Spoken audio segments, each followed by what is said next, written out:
Good afternoon, everyone. My name is Skip Conover, and I'm the founder of the Carl Jung Depth Psychology Reading Group on YouTube, where this is currently being live streamed. And today it's my great honor to feature Dr. Steve Buser, who, together with Murray Stein and Leonard Cruz, is co-editor or co-publisher on Chiron Publications, wrote a book called Map of the Soul: 7 Personas, Shadow, and Ego in the World of BTS. And so Dr. Buser is a psychiatrist in Asheville, North Carolina, and he's going to present about this book that he's written with Drs. Murray Stein and Leonard Cruz, and then you will have the opportunity to question him at the end of his presentation. I only ask that everybody on YouTube keep your mic muted while the presentation is going on, and if you don't mind, please use your video if you're not concerned about appearing in the replay on YouTube. Use your video so that you will appear on the YouTube video, and we'll see you when we're using gallery view.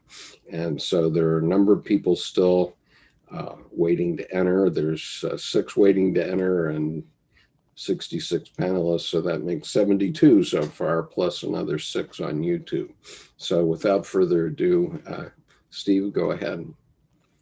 Well, thank you so much, Skip. I really appreciate a nice introduction. Wonderful to see everybody in this setup. We actually began an internet online Jungian education company in 2008, so 12 years ago, called Asheville Jung Center. We haven't done much recently because there's been such a boom of others.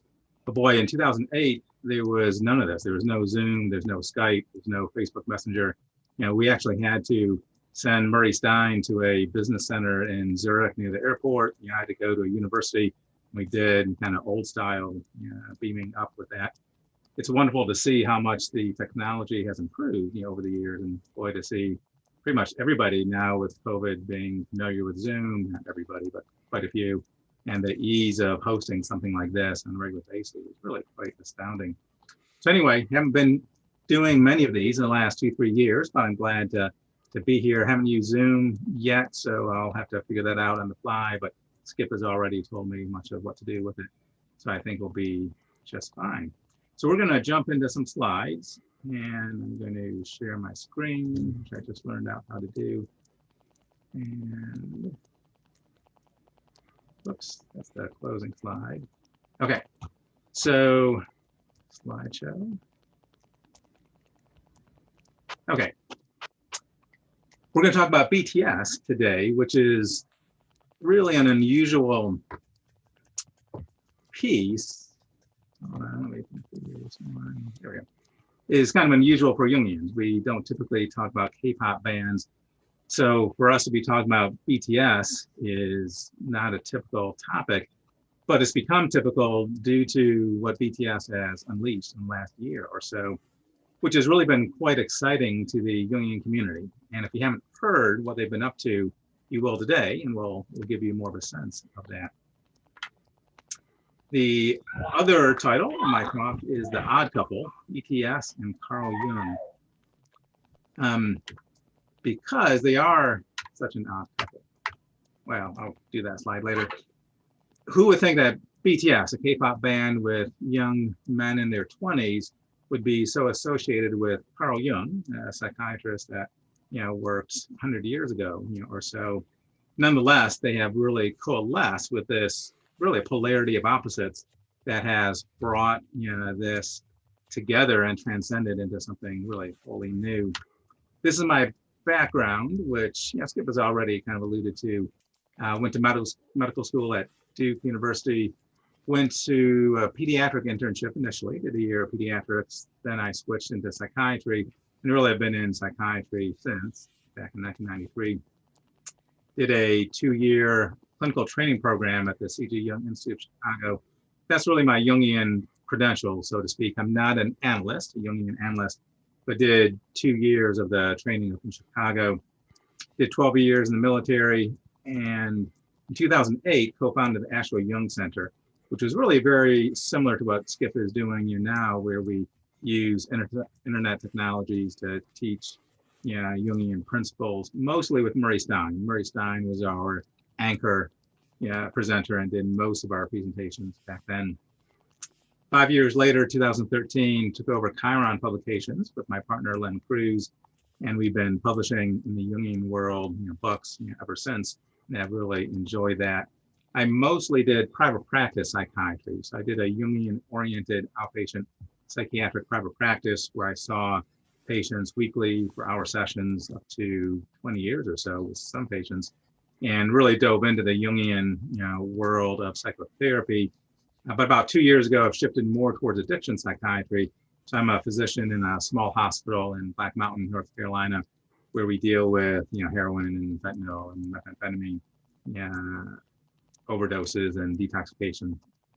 So, Steve, could I interrupt just for a second? I'm sorry. Sure. There's a comment on the YouTube chat that your audio is a bit low. Is there anything that you could do to enhance your audio? Turn that up. I can move it closer. Hopefully, there won't be feedback from that. Does that make it louder there? Yes, definitely. Okay, so too loud? I need to change the gain? No, that's good. Just okay, great. Hang in there. Let me know. It's got a gain on it that maybe it might be too low. But yeah, I can change that at any point. Okay, that's very helpful. Thank you. Okay, so that's me. First question for the audience is, what do you guess is the average age of a person deep into Jung? Just type in a number in the chat section. And Skip, maybe you can call out sort of a global, what you're seeing on that chat. I'm sorry, what was the question again? The question is the average age of somebody who's deep into Jung. Okay. So 50, 47, 37, 50, 50, 60, 35, 45, 45 okay. plus. So that's good. So the 25. main point of that is second half of life, typically. And not that young people aren't involved in Jung. Yeah, many are. Many are on today, which is really exciting to see young people. Yeah. Idris says BTSH. Right. That's the next question. So what I've noticed is most people that really are diving into Jung are typically second half of life. 40s through 70s, 80s, 90s. Young people are often involved in it, just not the same numbers and typically in a somewhat different way with that. They don't have the same life experience. Next question, what do you guess the average age of a person deep into BTS is? Go ahead and type that into the chat section.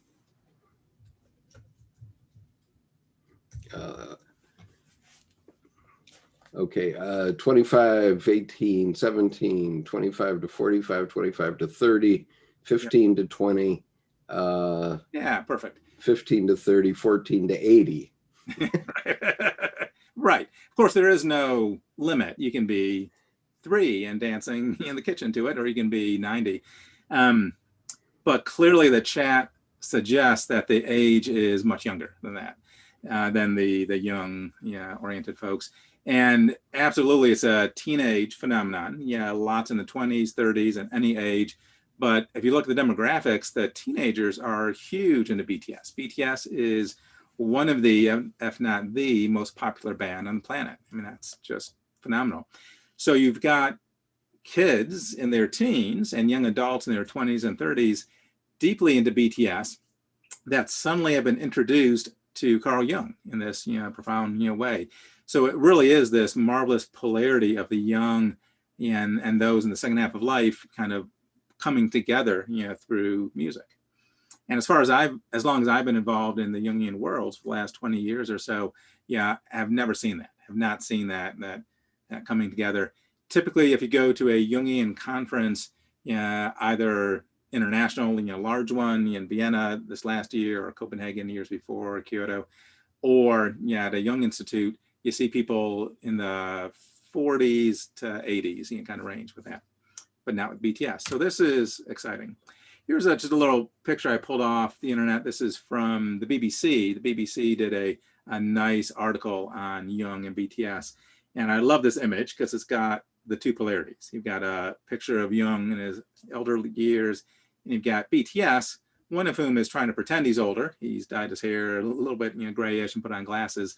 But these kids are all in their 20s, early 20s, some in the mid to late 20s. Not sure when this photo was taken from them. So let me tell you a story about BTS. How did that come about? I had never heard of BTS until a year and a half ago, when I got a phone call from a BTS group, fan group, that wanted to talk to me about this phenomenon that was happening. And when I started looking into it, I found this webpage, which is no longer active. BTS has since upgraded their website numerous times. Big Hit Entertainment is actually the record label promoter of BTS. Thus you see Big Hit shop kind of up here. And this is the year and a half ago shop that BTS was selling books from. So you'll notice that you can buy the album, the DVD, or some books. And this was one of just a handful of books. They weren't promoting many books, but one of the few they were promoting was Jung's Map of the Soul. And again, that's striking. Teenage to early 20 BTS members promoting a Carl Jung book. Now, this book is actually a 20-year-old book from Murray Stein from a different publisher called Jung's Map of the Soul, Introduction to Jung. But BTS found this book, obviously read the Korean version. You'll notice the cover is in Korean with some English on it. And most of, here's my cat, most of the BTS members don't speak English. Only one or two kind of do. Nonetheless, they found this book in Korean, read it, loved it so much that they put it on their recommendation of books on the website. That's important because when you fast forward a few years later, their most recent series of albums, there's one kind of pre-album, which is the one on the screen here. Then there's the main album, which I'll show in a moment, adopted the same title as the book that they had on their website. So this is clearly about Carl Jung. It's not that they just thought of the name Map of the Soul, but from the book that they had posted on the website, they chose the name of their recent series of albums. This is the first one, came out March, April of last year.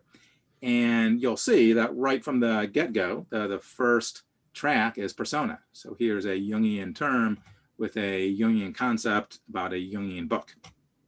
Then it keeps going, but many of these songs maintain a Jungian focus. Jamais vu, Dionysus. Dionysus, of course, a Greek goddess. So you just feel the Jungian tones in this album. The full album is this one, Map of the Soul 7. So the first few tracks were Map of the Soul Persona, that morphed into a larger collection of songs called Map of the Soul 7. And if you look at the tracks, I've got them kind of listed here. The first few are identical almost to the Map of the Soul Persona. You have intro persona, you've got Jamais vu, Dionysus, and then the next from 6 on are new songs that they added to Map of the Soul. But if you look at the album tracks, they're bookend by Jungian concepts: persona, shadow, ego. Persona in the introduction, ego at the conclusion, and shadow at the middle. And they even label them as such: intro persona, beginning, halfway through almost, number 6 is interlude shadow, so interlude being the middle. And then at the very end, almost, number 20 is a repeat of number 11, but the nearly final song is outro ego. So they chose 3 Jungian terms and bookend them into intro, persona, interlude, shadow, outro, ego. And then they titled this album Map of the Soul 7. So there's no question that BTS is portraying this album that for a while was #1 in the planet, which is again amazing. They focus it, purely, or at least mostly, on Carl Jung, and even titled the songs that way. So, I mean, that's incredible. We just wouldn't have expected a K-pop band in their 20s to do that. So that triggered a cascade of a number of books over the last year and a half that capitalized on that. So this first book, volume 1, we released shortly after Map of the Soul Persona came out. And so Murray Stein and we pulled together writings on persona. Some of it, written in the past by Dr. Stein, much of it new material, some of it through interviews that we did and transcribed and edited. But we fairly quickly produced a book about persona that mirrored the album that was released at that point, including analysis of the songs. So each of these books contains a section where Dr. Stein takes each song in the album as they've come out and analyzes the lyrics from a depth Jungian perspective, which is what we'll do today as well. We're going to look into 4 songs that hopefully many of you have seen the video of. If not, you can see it afterwards. But we're going to look at 4 songs from a Jungian perspective with that. And I think we'll have some fun. It's neat to see the way that BTS has done that. So volume 1, Map of the Soul Persona, came out right after the first album. And then as they were releasing the second part of the larger album, they first released a song about shadow, then later a song about ego, and then all the tracks with that. So to keep the series going, we've got volume 2, Map of the Soul Shadow, the Hidden Self. Then volume 3, Map of the Soul Ego, I Am. So each of these books has 2 elements to it. One is, I guess 3 really. One celebrating BTS and the songs and analyzing the lyrics. 2 going over an introduction of the map, what we're calling the map of the soul, which I'll go through in a moment, but structurally revealing elements of Jungian psychology, of ego, shadow, archetypes, complexes, all the inner psychic structures that we think about when we're analyzing patients or working with folks or looking at ourselves. And then the third section of each book dives deeper into that area. So volume 1 talks a lot about persona in the second, last half, volume 2, shadow, volume 3, ego. And we're going to continue the series. So we'll have a anima series, probably an archetypal self book as well. So there will be volume 4 and 5 and probably 6. It's just that these 3 coincided with the album. So we really pushed to get these out so they would be available for the people looking at the albums. And then the final book, which is the one that Skip held up earlier, is a combination of the verse 3, but clearly focuses on BTS. These 3 don't have BTS anywhere on the cover, so it doesn't mention BTS. As you go through the book, absolutely does. And it's got a kind of older, ancient kind of map feel to it, really Lord of the Rings style. As I was developing the concepts for these covers, I was looking for a Lord of the Rings, hiking through the mountains map of exploring the soul. This book, and we got feedback from this book, and the young people hated the cover. As we released it on Twitter, they'd say, this cover sucks. It's old and outdated and dark. And I love the covers. I actually like these covers better. And I put away my ego as much as I could. And we actually put up a contest on Twitter and Facebook, I think Twitter mostly. And we had 4 cover mock-ups, one of which was the older one of which was the one we finally chose. And it was hundreds of votes to tens of votes. And it was clear the 90% of the young people on Twitter loved this cover and not the one that I loved. So we actually briefly published the older cover, but then quickly changed it to this newer cover. And it kind of makes sense to me. If you look at all the BTS images and covers and online stuff and the videos, this is what they're about. Bright, usually pastel, big, bright, bold colors. They're usually positive and energetic, and this cover kind of holds that better. So this book tries to really pull in the BTS people. Of the 4 books, this one is, I think, the best by far, because we took the best of each of the 3, and the chapters that were really powerful, were well done, we put in this one. And then we took a start to finish analysis of every song on the album. So all 20 songs, Murray Stein went through each and every song on it. So this book really, holds the whole album. So if you want to learn about BTS and Jung, this is the best book. If you'd rather just go through each individual element, shadow, persona, ego, these are more classic Jungian books. So that's the history of it. Because it's so bizarre, I wanted to spend a fair amount of time going through, how and why Chiron Publications, a Jungian book publishing company, is publishing about BTS, and that's why. And then once we get to the questions, we can talk more about that if there are further questions. So first of all, I want to spend a little bit of time on the map, and then we'll go through 4 songs that we're going to kind of analyze from the Jungian perspective. This is the map. So this is really my contribution. I did some editing, some other pieces as well, but each of these 4 books has 20 to 30 pages on the map. And I wanted to put together a very simplified yet still deep overview of the map of the soul that non-Jungians could follow and get stuff from. For those of you that have been following Skip for months to years and have been diving into the Red Book and doing a lot of Jungian analysis or personal work, this is going to be review and kind of old hat. And you'll be like, yeah, I know that. The reason, though, I wanted to spend a few minutes on it is hopefully these videos, either now or as they're watched later, will be viewed by BTS fans, right? Because this is going to be promoted, or at least hopefully caught in the BTS world. And many of the BTS fans won't know this material as much. And as they're listening to the music and hearing ego and persona and shadow and other elements sung about, it'd be nice if they had a concept of what Carl Jung was talking about. So let me just go through this fairly briefly. This is a map of the psyche, the intra-psychic structures, from a Jungian perspective. And so the ego is the center, pretty much, of the map, or the archetypal self, which we'll talk about. But the ego is the I. It's what I'm aware of in my conscious. So anything I'm aware of within, I'm hungry, I'm tired, I'm excited, I'm thinking about my date next week, whatever is in your mind consciously and you're aware of the surroundings, that's the ego, pretty much. It's not egotistical. It's not, always got a big ego. There could be elements of that within the ego. But when we Jungians use the term ego, we're not talking egotistical. We're talking about the experience of selfhood, of the I. I am here. I'm aware of my surroundings. That's ego.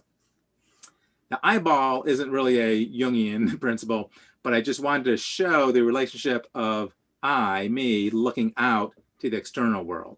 So this quarter of the map is everything external. This 3/4 of it is everything unconscious and in me. So really the entire world, the entire universe, everything we see, hear, touch, smell, all my friends, family, all this is just here, the external world.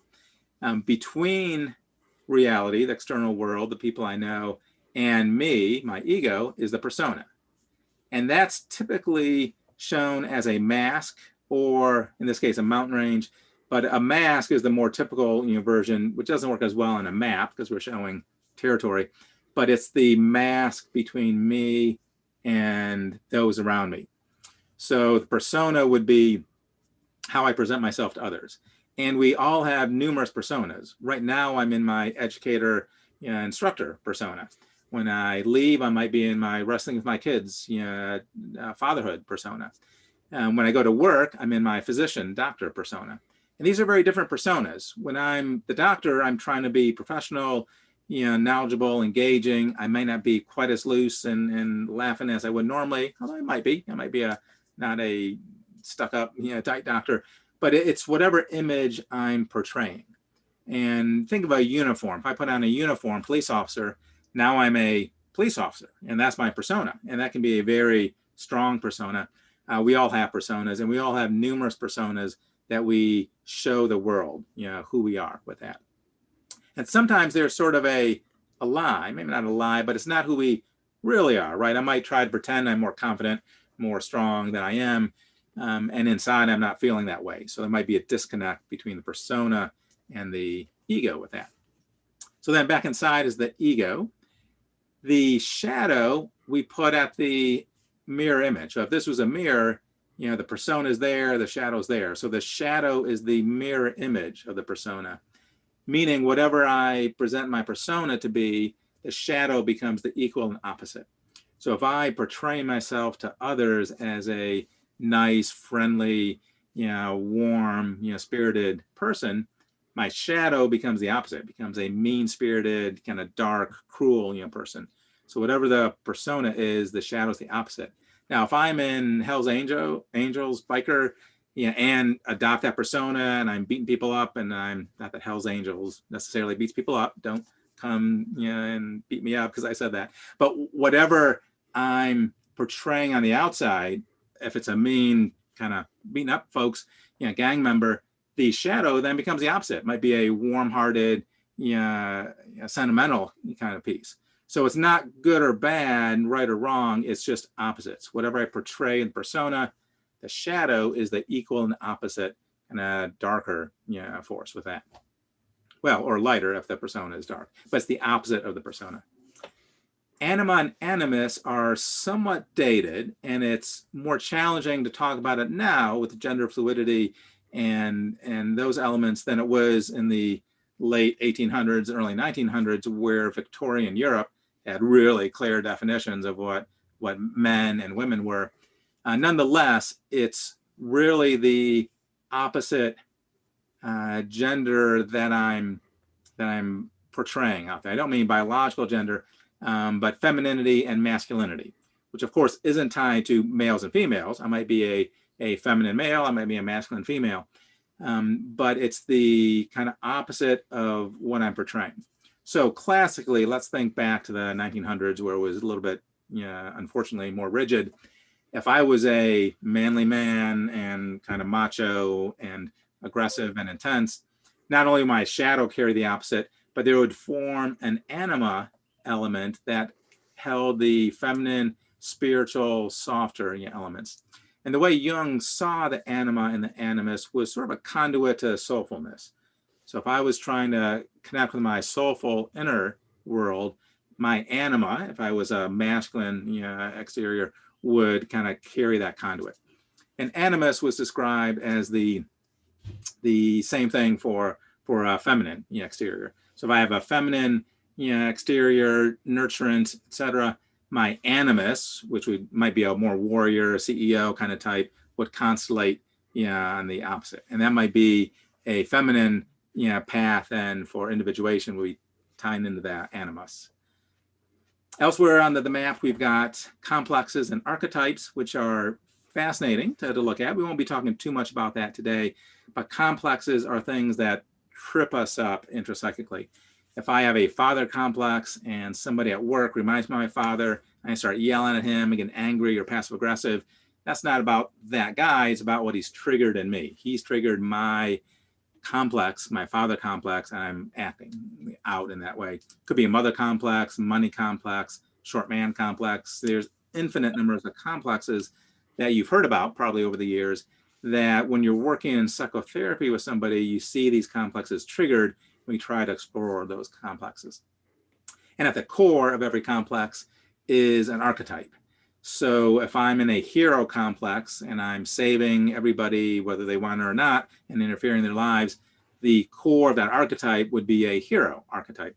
That could be a Schwarzenegger type, a John Wayne, a Luke Skywalker, a Gilgamesh, if we go back towards more ancient elements, Hercules, Achilles, all these are kind of archetypal heroes that we portray in our literature over the years, and I can get caught up in a complex around an archetype. So I won't go into too much on that. It's a fascinating area, but that's to say all those complexes and archetypes are in the unconscious. Whoops. And then archetypal self, I'm not going to go much into it all because that would take us the entire hour, but the archetypal self is the perhaps God-like. It's been termed God, but it might not be God, but the overarching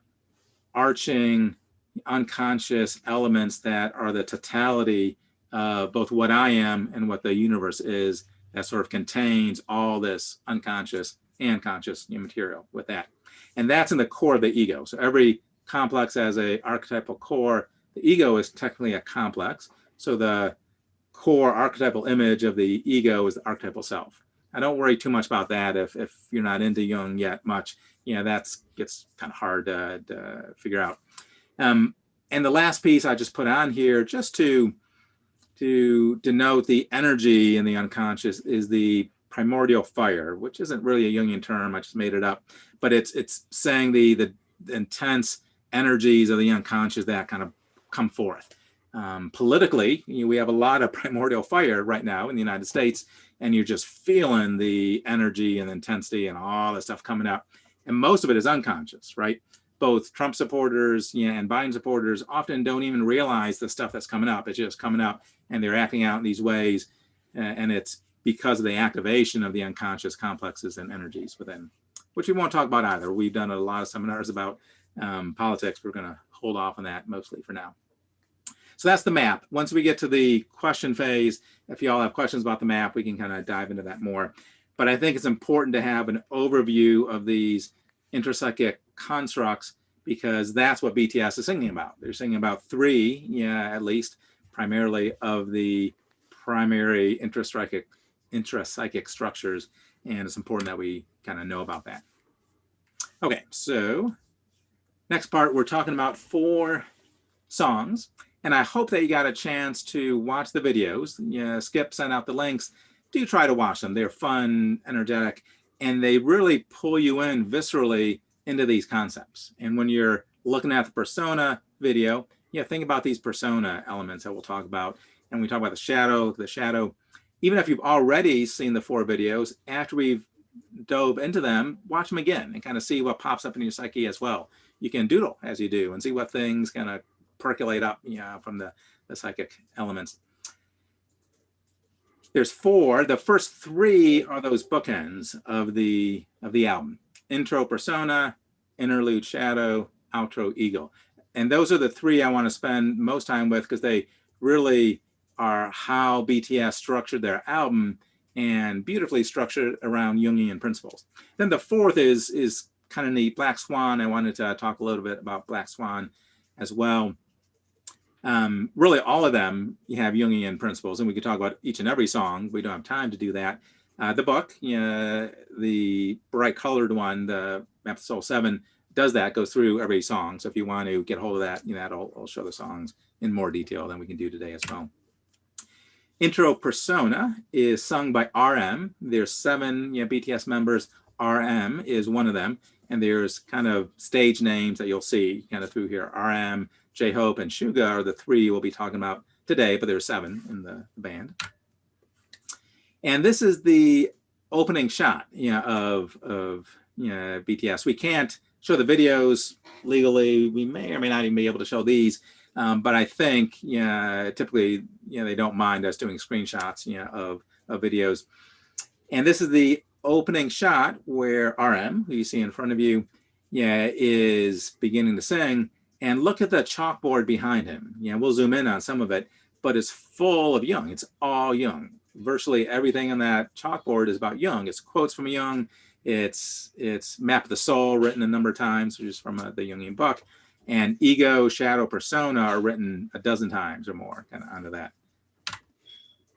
This first song is Persona, sung by RM.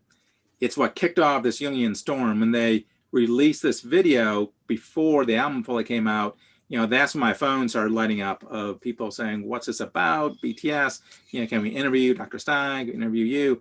We had just huge energy of BTS fans kind of connecting with us.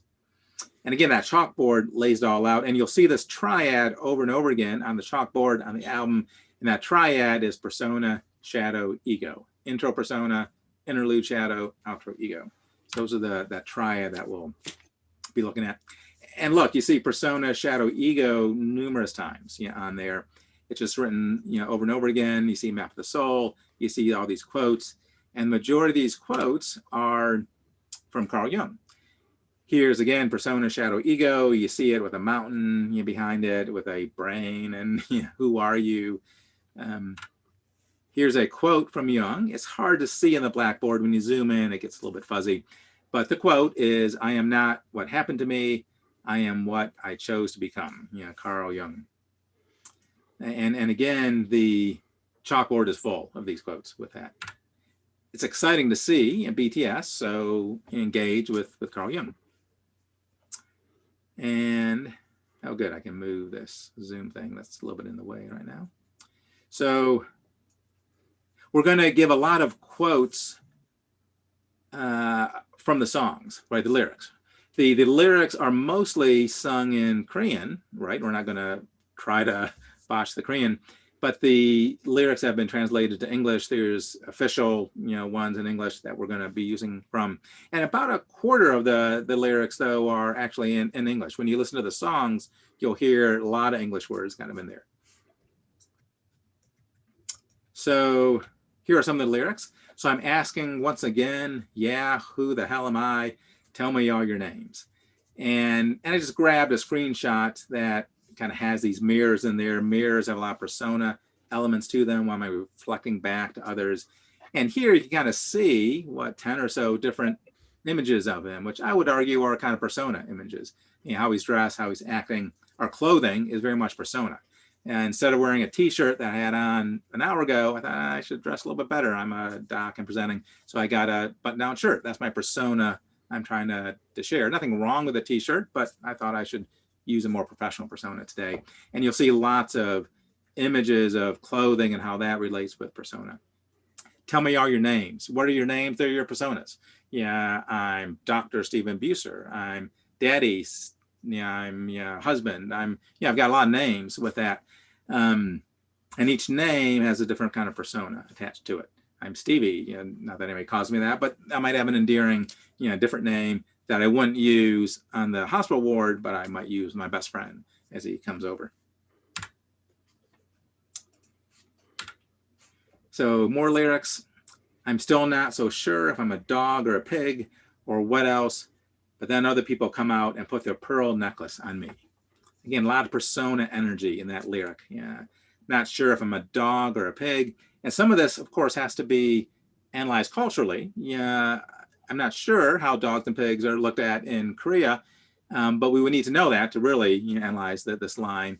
In the US, pigs are usually down, projected negative energy on unfairly, poor pigs. Dogs can go either way. Oh, she's a dog, he's a dog, as a bitch, which is a male or female, I forget, it's a dog as well. We project some negative image on dog, but also dog is the man's best friend, and we love dogs, and dogs are great. So, but anyway, RM is saying, I don't know if I'm a dog or a pig. Probably in Korea, dogs are good, pigs are projected on as bad. But then the other people come out and put the pearl necklace on me. And that's a clear image of dressing up the pig with a pearl necklace. Is sort of this oxymoron of you're dressing up a pig who's going to wallop in the mud. So RM is struggling with this image that my handlers come out and put all this clothing and stuff on me, tell me to do things, but I don't know what's really inside. Am I a dog or a pig? What are they portraying? So a lot of persona and ego, in that lyrics. Screenshot again of the same song. You're seeing the clothing and the uniform issue, right? So there's all these mannequins, all that have identical clothing on that are kind of rigidly fixed. And that's kind of that uniform persona of the soldiers have that a lot, right? Or police officers. And then you've got RM, and he's not wearing his uniform so well, right? Looks like he's pretending like he's drunk, he's stumbling it aloud. Or maybe Frankenstein, that kind of looks like a Frankensteinian, monstrous almost walk, with a stiff leg, stiff arm. And clearly his uniform is all kind of messed up, with that. And when the lyric, someone like me ain't good enough for music, someone like me ain't good enough for the truth, someone like me ain't good enough to be a muse. So again, that struggle of what are people saying about me and who am I with that? And with performers, particularly those that are very young, when they rocket to the top, it's really a difficult struggle because everybody is idealizing them. These pop star, idols are just idolized, yet they don't necessarily feel that way. They're still teenagers or young 20s, and how do they reconcile what's being projected onto them versus how they feel on the inside. And those are usually quite disconnected. They don't feel super confident and strong, you know, all the time. They feel sort of imposter-ish, like, how did I get here? I'm just a kid from a rural village in Korea, and now I'm doing this. And in fact, when RM spoke to the United Nations, it's a great speech, Google it on YouTube.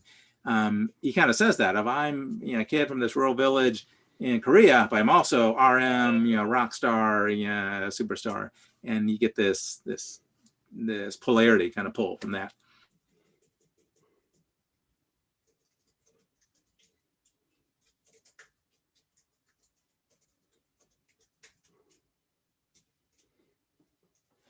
Steve?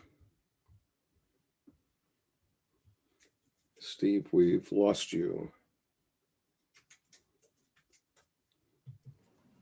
He had a freeze, looks like.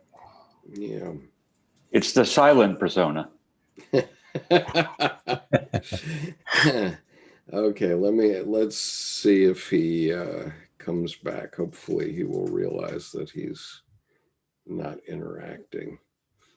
And he should come back. Wow, we have 38 watching on YouTube at the moment. And we'll watch for him here to re-enter. Yeah, he signed off, so he'll re-enter. That's what I expect. Anyway, while he's trying to get on, I have the message RM gave at the UN conference on youth empowerment in 2019. I quote, his quote is, "No matter who you are, where you're from, your skin color, gender identity, just speak yourself," unquote. Right. There's a few other comments. One is, what is a dog or a pig? And I had it first on the YouTube chat where Krista said it's great to think about the cultural aspect of songs from other countries. Thank you for that. The dog or a pig lyric is likely a reference to a political statement from 2016 about citizens. And Emma adds to that, in 2016, an education ministry official was reported as saying that 99% of South Koreans have no ability to move up and are like dogs and pigs, which is also referenced in their song, Am I Wrong? And I think that that's probably correct. Skip, to piggyback on that too, one of the other comments was that dog and pig is an idiom in Korean. Right. So there's kind of a wholeness to a concept rather than the two words also. Right. Steve, do we have you back yet? Yeah, I'm back. Gosh, I'm so sorry. I had a blue screen crash. I haven't had those in like 2 years.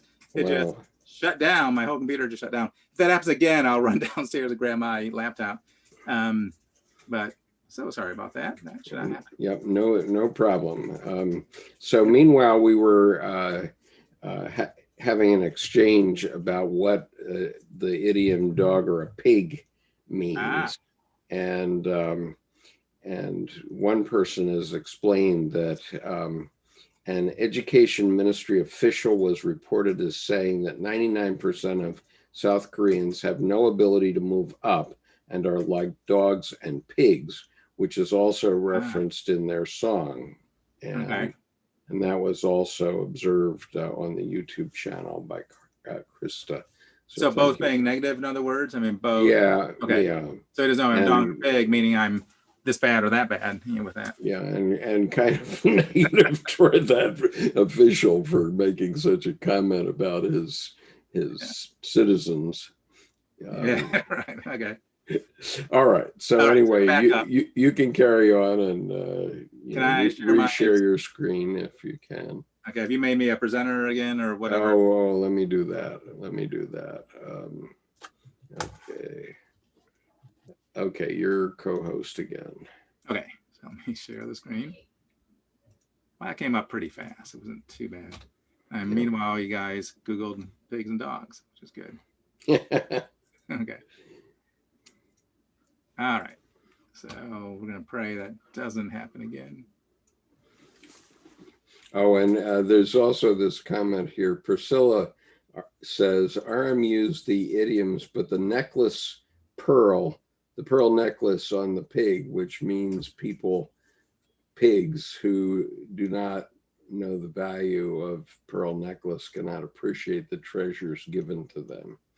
You know, pearls Yeah, for swine. yeah, right. Yep, I'd agree with that. Sounds appropriate. Okay, so timing back in. Yeah, we talked about this. So again, that sense of somebody who's made such an amazing career already and success, but yet they're so young and maybe haven't formed that level of confidence kind of within. At least that's why I hear when I listen to some of these songs. Let's see if I can fix that light again. Okay. Next slide. So what is it like being a superstar? Oh, this is not lyrics. This is just me. So yeah, what is it like being a superstar at that age? How are they expected to act and perform? Feeling pressure to be in a certain way. Once you rise to that level, you know, you've got cadres of people around you that are telling you to do this. We need to take you here. You need to dress this way. Here's a new wardrobe. You need to do this song this way. And I'm sure they have some ability to creatively, you know, change and adapt that. But the pressure is huge, and it's nonstop being dressed up in various, you know, elements. So again, persona, I can see would be really powerful for BTS as they struggle with, you know, how they're being portrayed, you know, in these various elements with that. Okay. So I've got some quotes in here. Whenever you see a longer quote, that's Dr. Stein. And, you know, these are all from the book. So as I was going through these three, there were certain quotes that popped up that I thought were really kind of appropriate. So I'm just going to read those as they come, each one from Dr. Stein. The way I understand BTS is that these 7 young men represent different aspects of a single personality. We're talking about a single person with different faces. Some of them are a little more serious. Some of them are more entertaining. Some are prettier than others. They have different colored hair. Some smile more than others. So sort of an interesting look at, are we talking about RM? Are we talking about BTS? And of course, we're talking about both with that. These are the 7, you know, members of BTS, and they all have stage names. None of those are their real names. But Dr. Stein, as he's analyzing BTS and the songs and lyrics, you know, through this book, you know, mostly took the perspective of the collective. BTS is a collective. RM is singing for the collective about persona and how the collective persona is struggling with that. Of course, he's singing about himself too. It's not just the collective, you know, but it's helpful often to step back from a, you know, narrow analysis and get a broader of what's this within the context of the group. You could also say, what's the context of cultural Korea? Is he singing for Korea? Is he singing for the world, for the human species? So there's different levels of unconscious layers that archetypal material, be it songs or, you know, poetry or images, films, speak on different levels with that. And Dr. Stein often will talk about the collective of BTS with that. So intro persona, that's the beginning song. Interlude shadow is the middle, and then outro is the ending, and then Black Swan we've thrown in there. Interlude shadow is of course about shadow, and that song, they're all the song videos are really powerful, but I love that one because you see this dark, shadowy figures chasing them. There's this red, oozy stuff coming from the walls in the very beginning, which I'll show in a moment. But there's shadow within that.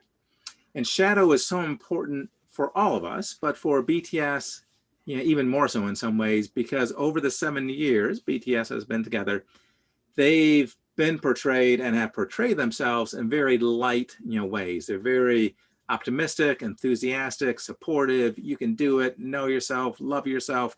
These are all phrases that BTS has used over the various songs. And even the albums will have these uplifting, motivating, you know, songs with them.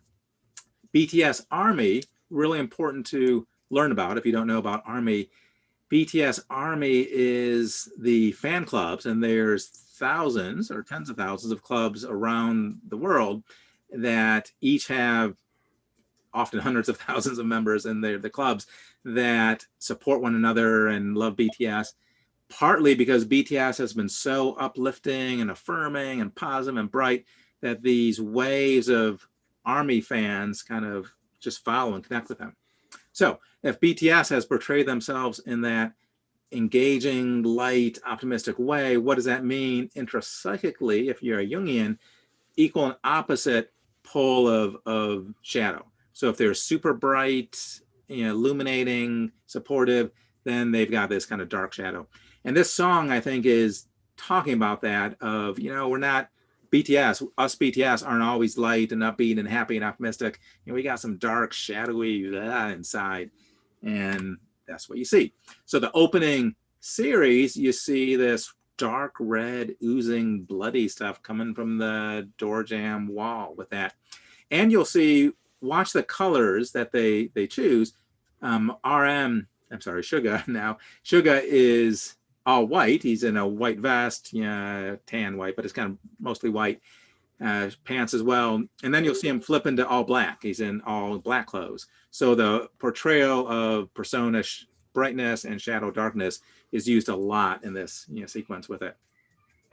Red is the color of strong passion, anger, lust, kind of shadow, dark, energy, blood.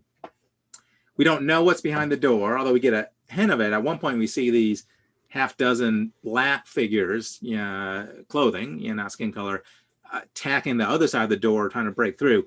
But there's this scary stuff on the other side of the door trying to come out. And it's oozing around the door jamb, right? We can't contain it. It's somehow getting past it. Our bright, nice white walls have this dark red coming out of it. So the shadow is coming out. So what is BTS's shadow, and how is it coming out of the unconscious kind of towards them? Another screenshot, so clear, right? White, Suga being pounced on by black, clothed, dark, shadow energy. And the shadow's pursuing him. They're running at him full steam. The lyrics are shadowy with that. I want to be a rap star. I want to be the top. I want to be a rock star. It's all mine. I want to be rich. I want to be king. Me, big things. So that's egotistical, right? That's that sort of inflation of I want to be all this stuff, which is the shadow coming over. Instead of being a nice, warm, cooperative, optimistic guy, I want to be the king. And you see him get some darker clothes and get elevated on these platforms as he enters that piece. So again, the shadow kind of speaking through him in these ways. There's two scenes of shattering glass in the beginning, and then later in the video, you see these shattering pieces. And they'll even film Suga with a broken piece of glass, so his face is kind of askewed because it's being filmed through a broken piece of glass. Quote from Stein, looking in the mirror and confronting your shadow is bound to be a shattering experience. It destroys self-images and constructed images of the surrounding world. It breaks your self-confidence and destroys your naivete. This can, of course, prepare the ground for a new consciousness, but in the meantime, it's a harrowing experience, Dr. Stein. So the shadow shatters our world with that. And the way you most profoundly see that is if you've spent your whole life being the nice, good guy, high achieving, positive, the shadow will break through that often at some point, often in the midlife crisis. And suddenly you're having an affair with a woman that you never would have thought that before. You're quitting your job. You're telling off your boss. The shadow is breaking through. That's not good or bad. That might be healthy growth. It might be acting out. We don't know. It would depend on the person. But the shadow often breaks through and shatters your world in inopportune, usually, times. More lyrics. People say there's splendor in that bright light, but my growing shadow swallows me and becomes a monster. Up high, high and higher. I can only go higher and vertigo overtakes me. So again, the shadow swallows me. So breaks through, shatters, or overcomes and swallows, like that red oozing out and encompassing. And also some Icarus image of higher and higher and higher I climb. I'm successful more and more. #1 band in the world, but I get vertigo. You get so high that you get vertigo. There's always a price to be paid for that elevation. What do you see in this screenshot but the elevated Suga, with phones, which are the modern day everything, computers and everything we kind of carry, shined on this almost kind of God-like image. I rise, I hate it. Sorry, I gotta move this down. I pray, hoping to be okay. The moment I'm flying high as I wished, my shadow grows in that blasting stark light. Please don't let me shine, don't let me down, don't let me fly. Again, Icarus. Think of Icarus flying too close to the sun and his wings melting. He's asking to not fly, to not shine, don't let me fly and shine, don't let my shadow overtake me, don't let me down, don't let me fall down, to my death. Help me contain this persona fame and my dark shadow that's behind it as well. Yep. So again, the light and the dark, the incredible success that BTS has had, the incredible fame, wealth, prestige, but what does that constellate in the opposite? Jealousy from others, isolation, flattery, insincerity, fear of the inevitable fall. At some point, they won't be number one anymore. Yeah, you are me. I'm you. Now do you know? We are one body. Sometimes we will clash. You can never break me off. You must know. So the question with that is, who is saying that? Who is speaking here in this lyric? Is it Suga or is it a shadow? And if you read it as shadow, it makes more sense intrapsychically than Suga saying that. So think of it as shadow. As shadow, yeah, you are me. I am you. Now do you know? We are one body. Sometimes we will clash. You can never break me off. This you must know. I'm your shadow. You can't get rid of me. I'm here. We're going to clash sometimes. That's okay. But we are one. If you separate us, bad things will happen. If you unify us and accept shadow and light, it'll be okay. We are one. This you must know. It's really profound Jungian stuff from BTS kids singing lyrics. And I'm not going to go anywhere into the Red Book, but I know Skip does quite often with many of you. And what is the Red Book? It's a lot of things, but one thing it definitely is a dialogue with the shadow. Carl Jung speaking to his shadow and many other images and wrestling with that, over time with imagery and calligraphy and everything. And that's what Suga is doing. He is engaging and wrestling, with his shadow. Okay, I'm going to speed up a bit because we're right at 2 o'clock. I know we have an hour for discussion that I don't want to cut short, but I'll still, let me finish going through these. We have all the time you need. Okay, we have all the time we need. All right, so I won't blast through it. We'll go normal speed. So we had persona, we had interlude shadow, and outro ego. Again, intro, interlude, outro. I just love the way they bookended these three kind of concepts. So we talk about persona, we talk about shadow, now we're talking about ego. And it's the ending of this album, outro ego. So ego, and it's a neat song. I mean, as you're watching it, most of it is bright and poppy and like this screenshot, and he's kind of dancing around with these things. It's J-Hope. Yeah, this is J-Hope. And J-Hope is on this journey. Most of it's kind of bright and upbeat, but then you get some darker pieces as well. And in the beginning, he's kind of skipping and dancing, and you see these road signs and these big monolithic ego and shadow stones carved into this. But then he starts to sleep and falls down and needs medical attention. And the doctors swarm over him and resuscitate him. They even put on paddles and jolt him back up. So you get the sense of, I'm all this success, but you get this collapse, which you see a lot with famous people, right? They're traveling, they're doing concerts, and boom, they collapse. They have to cancel a week of concerts because they've just collapsed. And then he's up and he's dancing again, and he's moving and he's going down. But the image you get is wandering kind of through. He's moving through life. He's in a car at one point. He's driving through road signs. Things are following him. This song is about progression of time and life. And you'll see that in pretty neat ways with that. So he's in a car, he's kind of driving. You see the big E big E right there. Finishes the ego. There's these other big things. He's passing these intrapsychic and life events as he kind of goes forward. And he's kind of contemplative, right? You look at that image, he's sort of looking and thinking. He's not just dancing through life the whole time.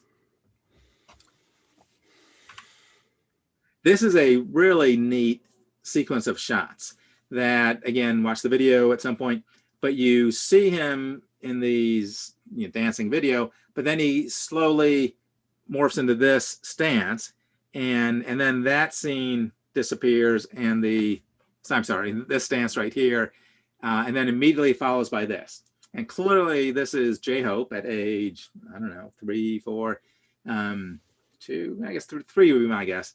But he's trying to mirror the stance. He's wearing the same clothes as best he can. He's got the same hat on. They even found or made a similar cake. He's in the same style, same facial expressions. So he's nostalgically remembering time of when I was 3, time now, time before I became famous. And he's trying to almost get back, or at least remember kind of back into that. More lyrics. I go back every day to me of yesterday, to the life of giving up. I let myself go away. But in this world, there are truths unchanged. Time rushes ever forward. There's no ifs, buts, or maybes. Almost forgotten memories return. And that just fits so beautifully. Time rushes forward. Again, he's in the car, he's moving, he's going more and more forward. Time progresses, moves forward. He can't go back. He can't go back to his 3-year-old nostalgic. He's got to move forward with that. Okay, so back to Stein. When you were young, there are vast potentials, and you don't have to settle for anything in particular right away. For BTS members, however, their fate was sealed when they were identified as having an amazing musical performance ability and were taken into training at a very young age, in their teens. When you get the sense that time flows in only one direction, and that is forward, and you always realize it doesn't go backwards or stand still, then you're living in the ego. Ego lives with temporality, with the flow of time from past to present to future, one way. So, and again, this image, great for that, slowly moving forward. I'll keep it on the quote. So we move forward in time, we can't go back. And all of us, I suspect, even young folks, my son, when he was 14, got really tearful and nostalgic one day when he looked at videos of when he was 4 and 5. It's like, I can't go back to that. That's gone. It's moved forward. I'm like, yeah, it does. It moves forward. And when you're my age, it moves you more forward, and we keep moving forward. But we all experience that I'm here now, and I nostalgically really can't go back to the old days. I can try, but I'll fail that.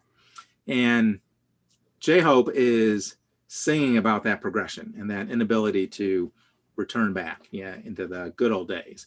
And even, I don't want to talk politics, but I will anyway, even Trump, activates that of make America great again. Let's get back to the old Camelot 1950s and when men were men and women were women. Let's go back to that nostalgia. Vote for me and I'll get it back there, the economy as well.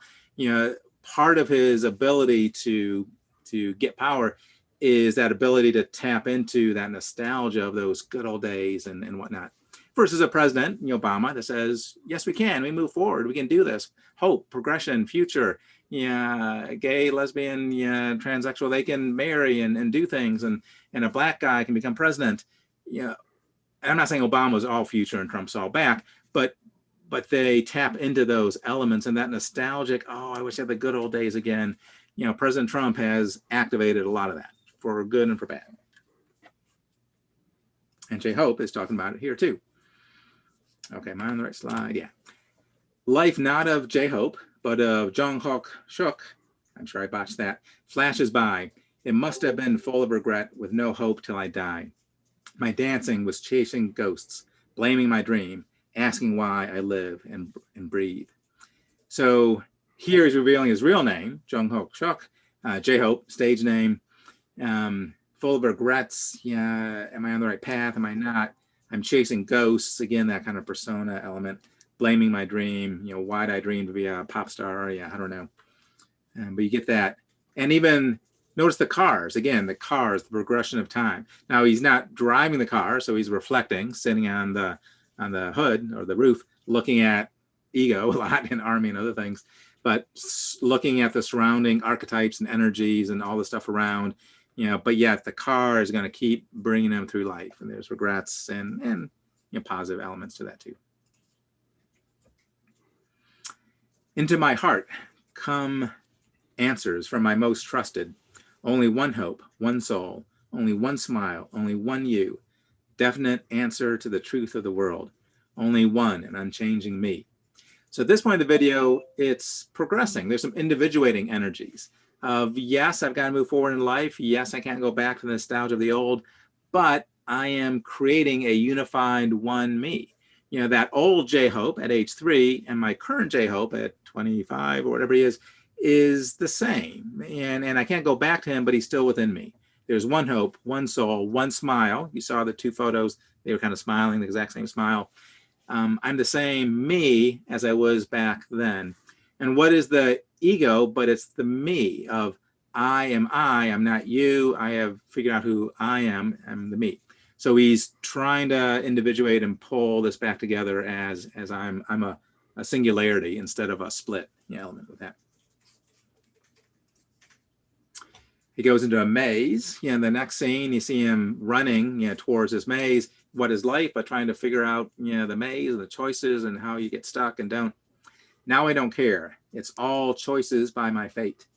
So we're here. Look ahead. The way is shining. Keep going now. Ready, set, begin. And that ready, set, begin, you see throughout the video. The very first sentence is kind of a 1950s character saying this line, but then it ends with ready, set, begin, and then it takes off. And even here he's running. Ready, set, go is what we would say. The translator or maybe the Korean says ready, set, begin. But the past is gone. You are you. You're unified. You just got to go forward. Ready, set, begin. And make your choices and figure out life. The Dr. Seuss book, Oh, the Places You'll Go. I love reading to my kids. Read that 100 times to them. But you get that sense. Read the Dr. Seuss book if you get a chance. It's going through life, making choices, and where are you kind of going? And J-Hope is entering that kind of piece. I think it's a little more upbeat. That way, wherever my way, only ego, ego, ego. It's the way they sing it. Just trust myself. So he's now kind of brought it back together. He went into this kind of darker, nostalgic, I can't get forward. But now it's like, okay, I am who I am. I just got to go, move forward, race up, begin, just trust myself and move forward. Now he's kind of brightening back up and moving.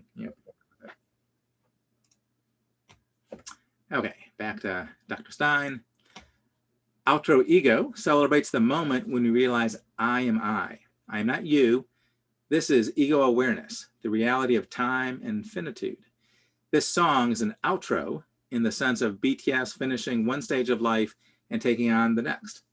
This is all part of the individuation of the members of BTS and of BTS as a group.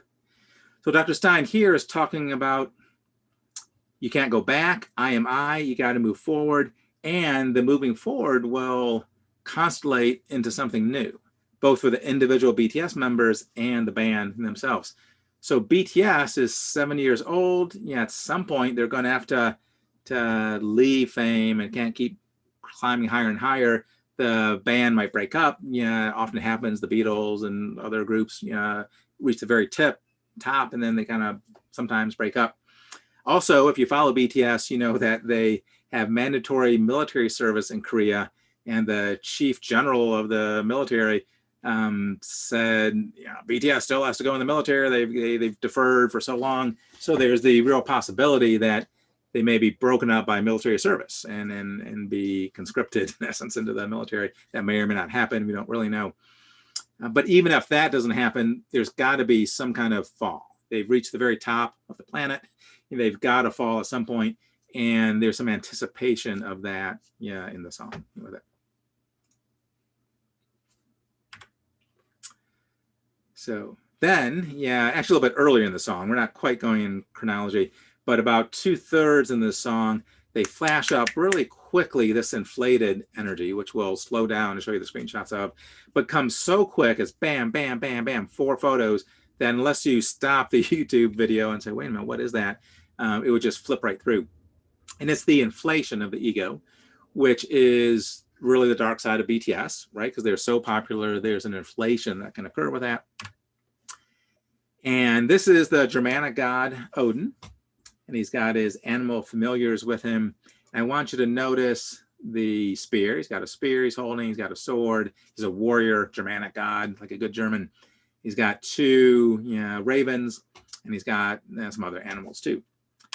This is the image that J-Hope, flashes up, and this is on the video. This is a screenshot of the video, but very quick. It lasts, less than a second probably. And what does he have? But the very same things that Odin has. He's got the spear, he's got the sword, he's got this mean German looking face, and he's got 2 ravens, on there. And these ravens are Hugin and Yunin, and they scout the world and kind of report back to the god Odin. So he's entering an inflated space that could be either, gosh, they're inflating me and projecting all this, royalty on me, godlike possibilities. I'm just a kid from Korea. Why are they doing this? Or it could be a darker of, I'm so powerful. Look, I can do anything, which can be dangerous. Both can be dangerous with that. 4 screenshots. Then the next one flips to the god Mitra, who was an Indo-Iranian divinity, typically shown sacrificing a bull. And, what does he do but show himself, on top of a bull, putting a knife into it. So this is a clear image of Mitra. Zeus, we all know Zeus. Us Jungians love Zeus. We love the Greek gods. A lot of the early Jungian exploration of archetypes was the Greek gods. And you can see lots of analysis of various Greek gods. Zeus was the chief god. He had the lightning. You see the lightning bolt kind of down on a staff. Not sure who that is, but we could figure that out. But Zeus on his throne with his lightning, with that. Again, very inflated image. And that's J-Hope. That's J-Hope's face, superimposed on the face of Zeus. Let's go to Egypt. This is the final one. This is the Egyptian sun god Ra, creator of sky and earth, as well as the underworld.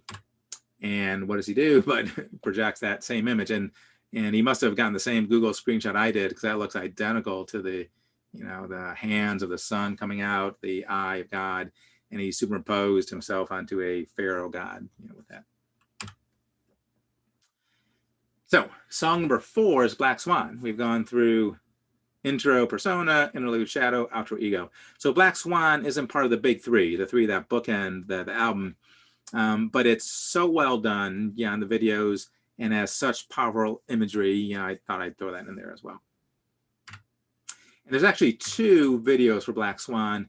There's the professional dance company that does a performance of their Black Swan. So it's to their being BTS. They take BTS music of Black Swan, and BTS clearly asked them to dance, interpret their music, for them. And then BTS does a normal music video. But the professionally done one is just really profound. Starts with this quote from Martha Graham: "A dancer dies twice. Once when they stop dancing, and the first death is the more painful." Which is a powerful quote. I mean, if you sit with that just for a moment, like, yeah. I mean, think of a ballet dancer, and their careers are in their 20s, maybe 30s, and they've been adored on the stage, and then they can't dance anymore. They can dance, but they're not going to be at the opera or at the, the kinds of venues they've been at. They might start teaching ballet, which is great, but they don't have that ultra, high power, adoration that they get when they're a ballerina in their prime. And that first death is the more painful, which is sort of oxymoron. I'd rather die for real than when I died from being able to perform on the stage anymore. And of course, what's BTS looking at but the same thing? This can't last forever. BTS is going to die, from the top spot on the world at some point. And if they go into military service, that'll happen even sooner. So Black Swan explores despair, the dreadful disappearance of meaning, losing that which was most important to you. This is from the dance company. So this isn't BTS, obviously. They don't look very Korean, but they are a dance company that is performing, you know, to the lyrics and the song and the music of BTS. I've got some lyrics here with it.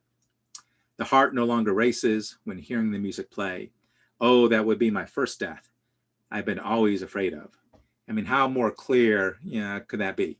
Of my heart isn't racing. I don't get the same excitement as when I hear my or any music playing. That would be my first death.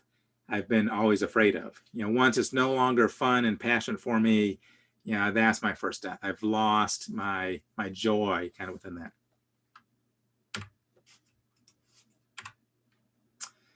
If this can no longer resonate, no longer make my heart vibrate, then like this may be how I die my first death.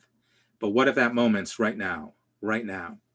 So they're fearing the first death, no longer make my heart vibrate. If the music no longer vibrates my heart, then like this may be how I die my first death. That could be my first death.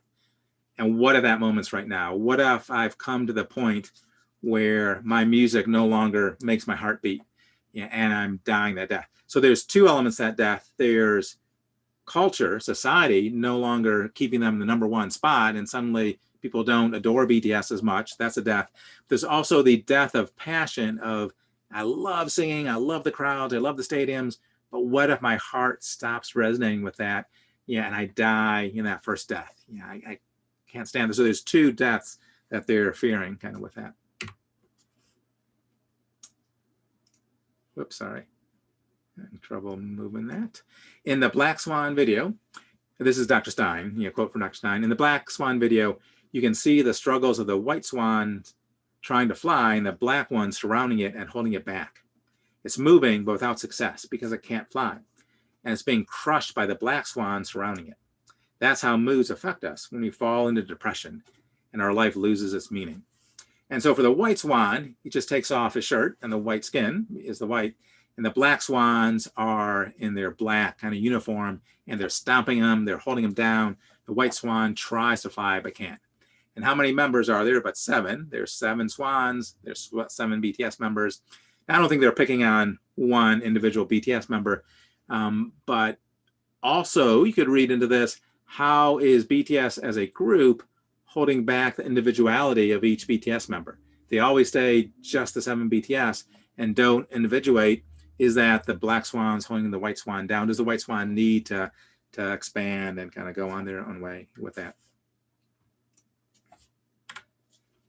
Just another picture, but they do these beautiful imagery of arms flying and swans. They really have done that pretty profoundly. And you see the swan trying to, and so the swan does launch at some point. He is kind of launching it at this point, but also being held back sort of.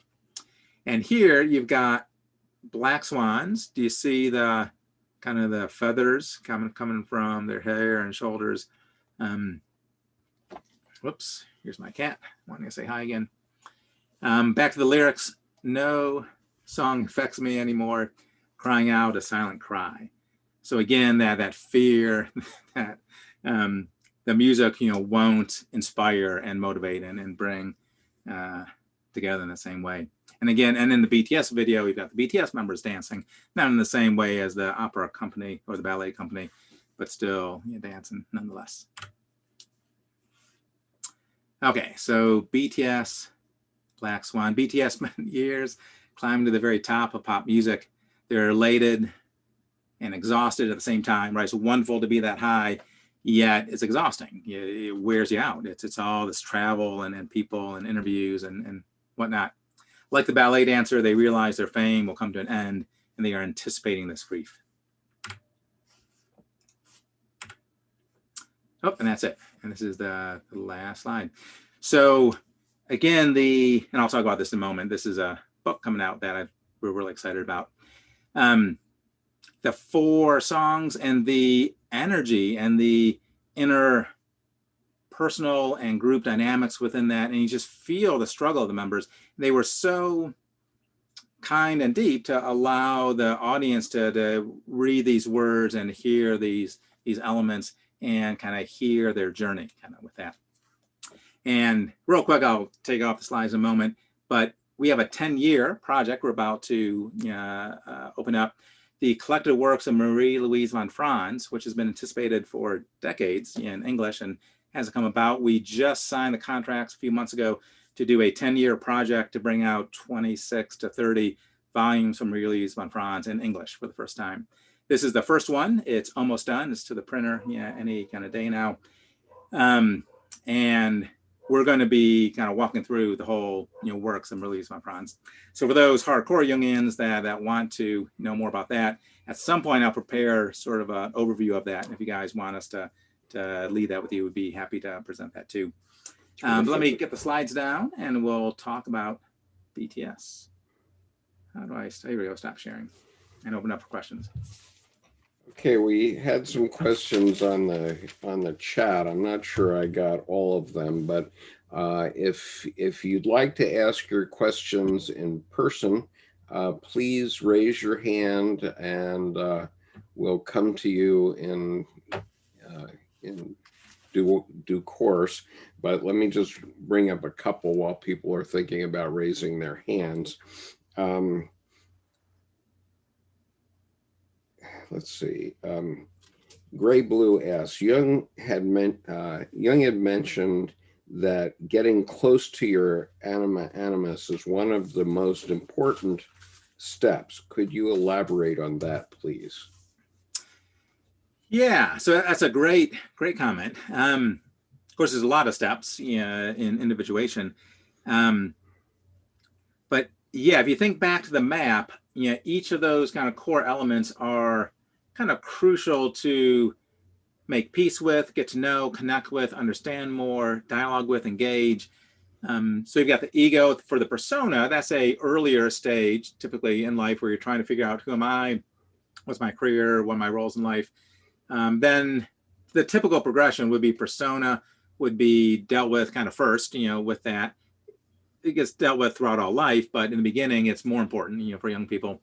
Then shadow needs to be dealt with. How does the shadow sort of come out and trip me up and my kind of dark energies, and that needs to be dealt with.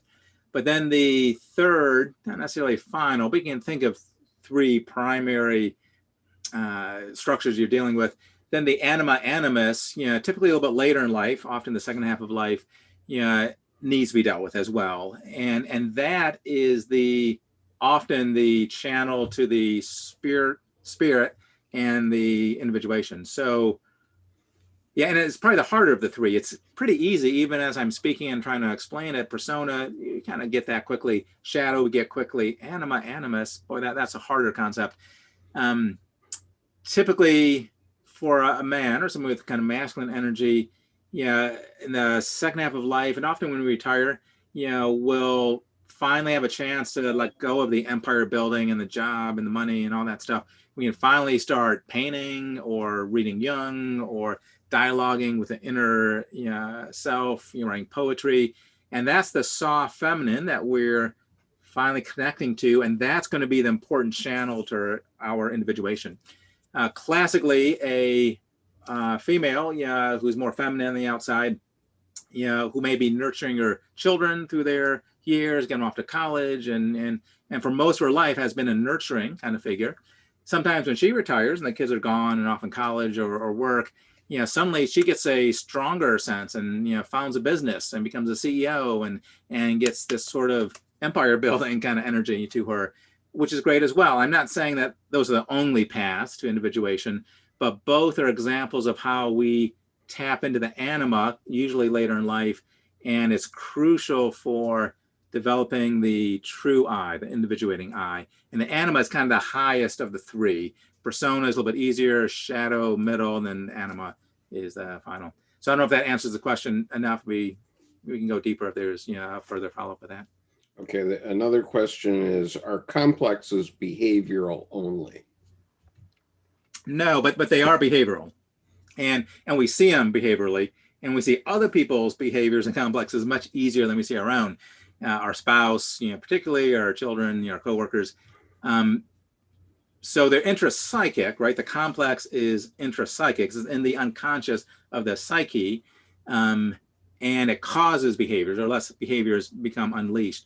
So if I have again, that father complex, and my boss triggers it by saying, you didn't get that report in fast enough. And that's kind of how my father used to treat me. And boom, it's triggered. And I cuss at him or send a passive aggressive email, or I wait even longer to do the report because I'm kind of mad at him. You know, those are behaviors that the intrapsychic complex has kind of unleashed. And the only good way to deal with that is not necessarily CBT. CBT is great. I like CBT, and you could get a 12-step model of figuring out those behaviors and getting reports in on time. That's okay. But the deeper fix would be working on the father complex and talking to somebody and looking at dreams and father figures and active imagination and journaling, and get at that father core. So when your boss chews you out the next time, say, ooh, that feels a bit like my father complex coming out. I really want to slug him or you know, not do his work, but you know, maybe I can do it different that way. That's the way that it gets kind of worked on. Okay, and there's a good question online here. Wanda asks, why does Jungian analysis last so long? Because we have a lot of expenses and want to make a lot of money. And if you let them out too soon, you can't.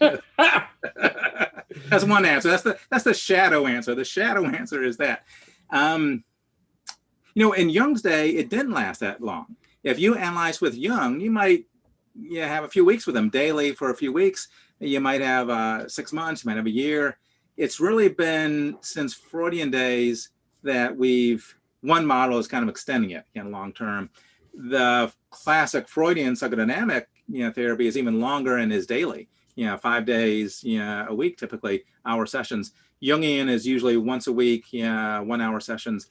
When I was in private practice, I had 5 to 10 patients that I saw for much of the 20 years. But most of my patients were 1 to 3 years, or even 6 months. That's more common, I would say. I probably saw 1,000 or more patients over that time. Some were just medication, Prozac refills, but most were at least some psychotherapy, and some were a lot of therapy. But to answer the question, why does it take years? It can take years if you really want to go deep and repetitively go through those complexes. Like the father complex, you're not going to resolve in a few weeks or a few months. You're going to be caught in that complex 50 to 100 times before you finally figure it out. You might have to talk to your analyst 50 to 100 times, maybe 20 to 30, before you finally sinks in, oh, okay, yeah, I'm kind of getting it now. Because these complexes cycle around the work with the anima and the active imagination and the inner figures. That takes a while with that. Ideally, though, if you're in analysis, what the analyst is really doing is teaching you how to do your own analysis. So if you're interpreting dreams and you're getting a mechanism to interpret dreams, you can start interpreting them without the analyst, and then maybe later on checking up with them, or you kind of graduate for a few years and then you kind of come back with the analyst again. There's always work to be done. We never fully individuate. So if you can afford it, it's nice to be in long term, but you don't have to. You can go sporadically and do self work too. Right.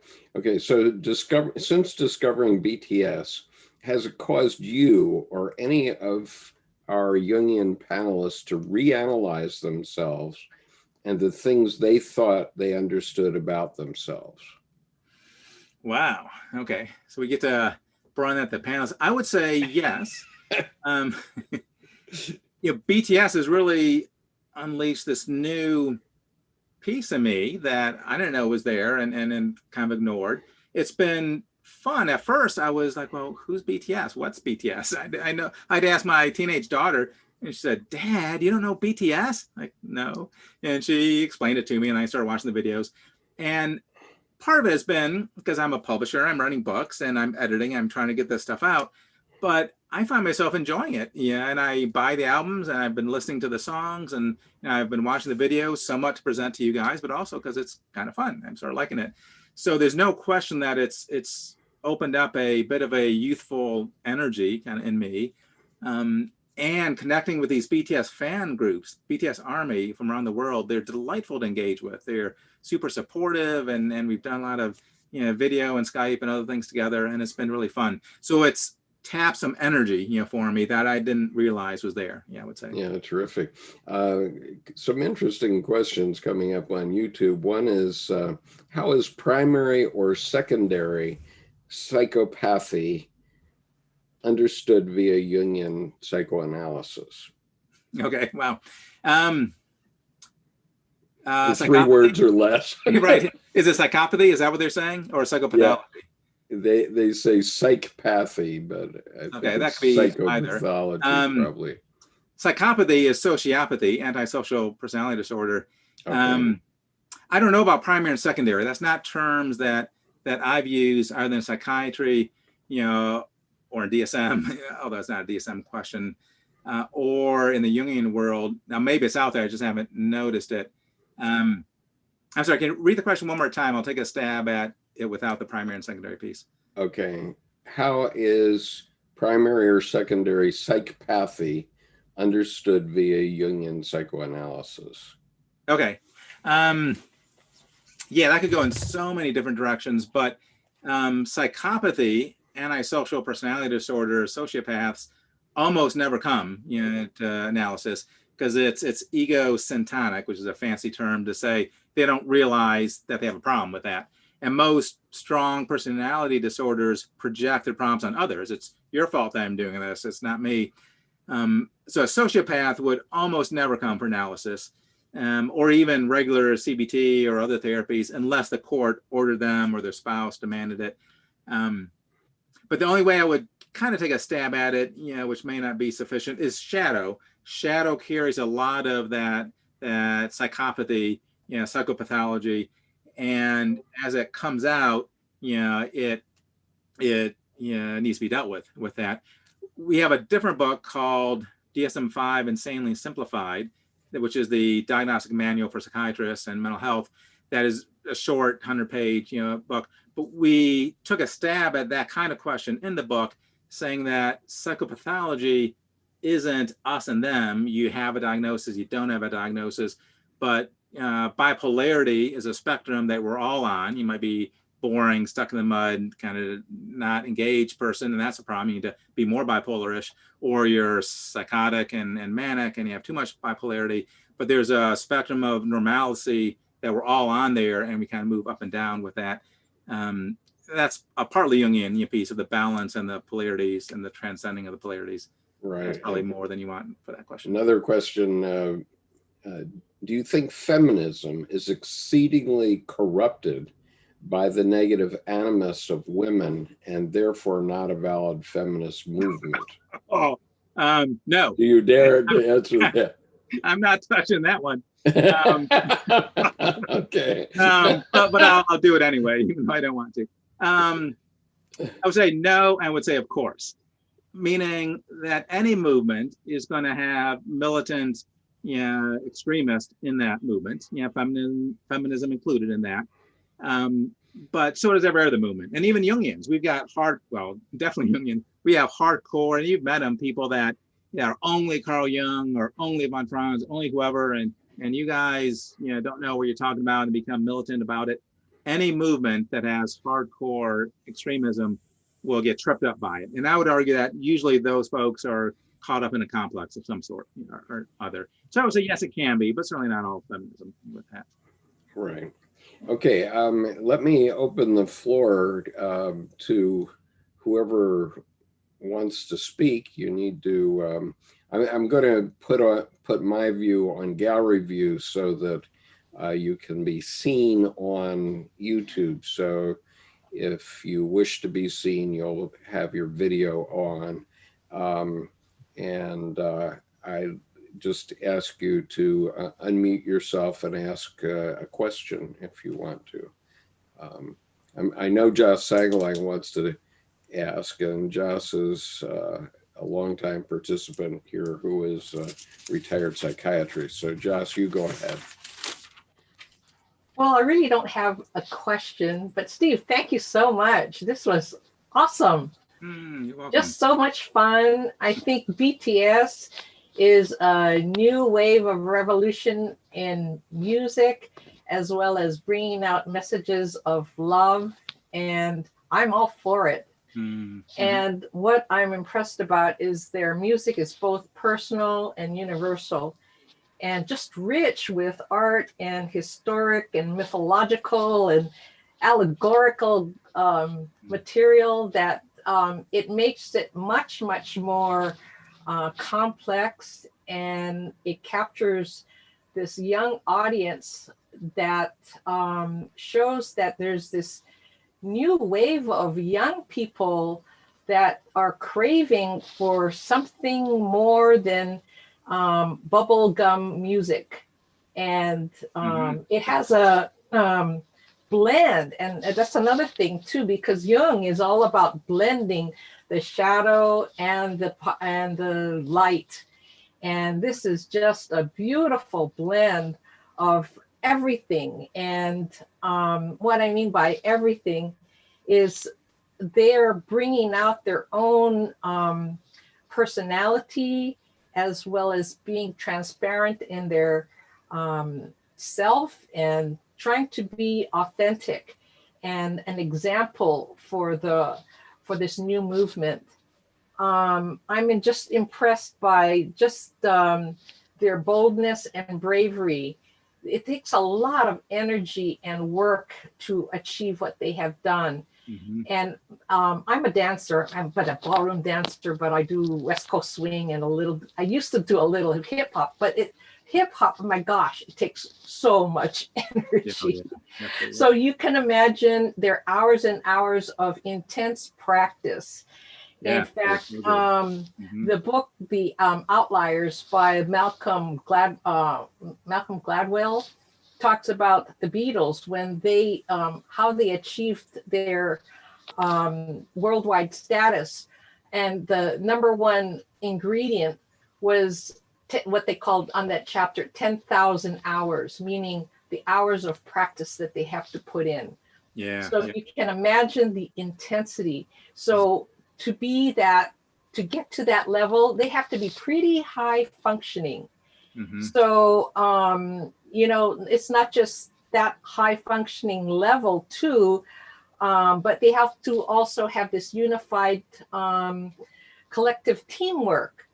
And yes, there may be a little bit of give and take about expressing their individuality, but also there's that unified cooperation in order to achieve what they're trying to achieve. And I think their goal is their message. Their message, basically down to the core of it, is about love. But to go through all the different stages to, that array, that spectrum, that kaleidoscope of what love is. And, what RM said at his message on UN, to just speak yourself. Well, what is it? Well, they're showing the people, the young folks, an example of that by bringing it out in their music and their dance. So it's just beautiful. They're authentic. They're talking about self-love, self-acceptance, but they're also bringing out about their pain of and feeling insecure about what the future may bring. But they're struggling to stay present in the moment, and doing that because they know that they're bringing on also this army, their supporters, because it's not about buying books and buying paraphernalias and getting into that, popularity, temporary wave of, fun and fame, but it's a little bit more long-term. They want to follow these folks along because they're also individuating along with them, because they're identifying along with what they're going through in their struggles. So I just am totally embracing BTS. And I think this is a new paradigm shift for and a how should I say, a challenge for their competitors. They are, I'd say, set apart. I want to quote you what Bang said in an interview. He was asked, what sets BTS apart?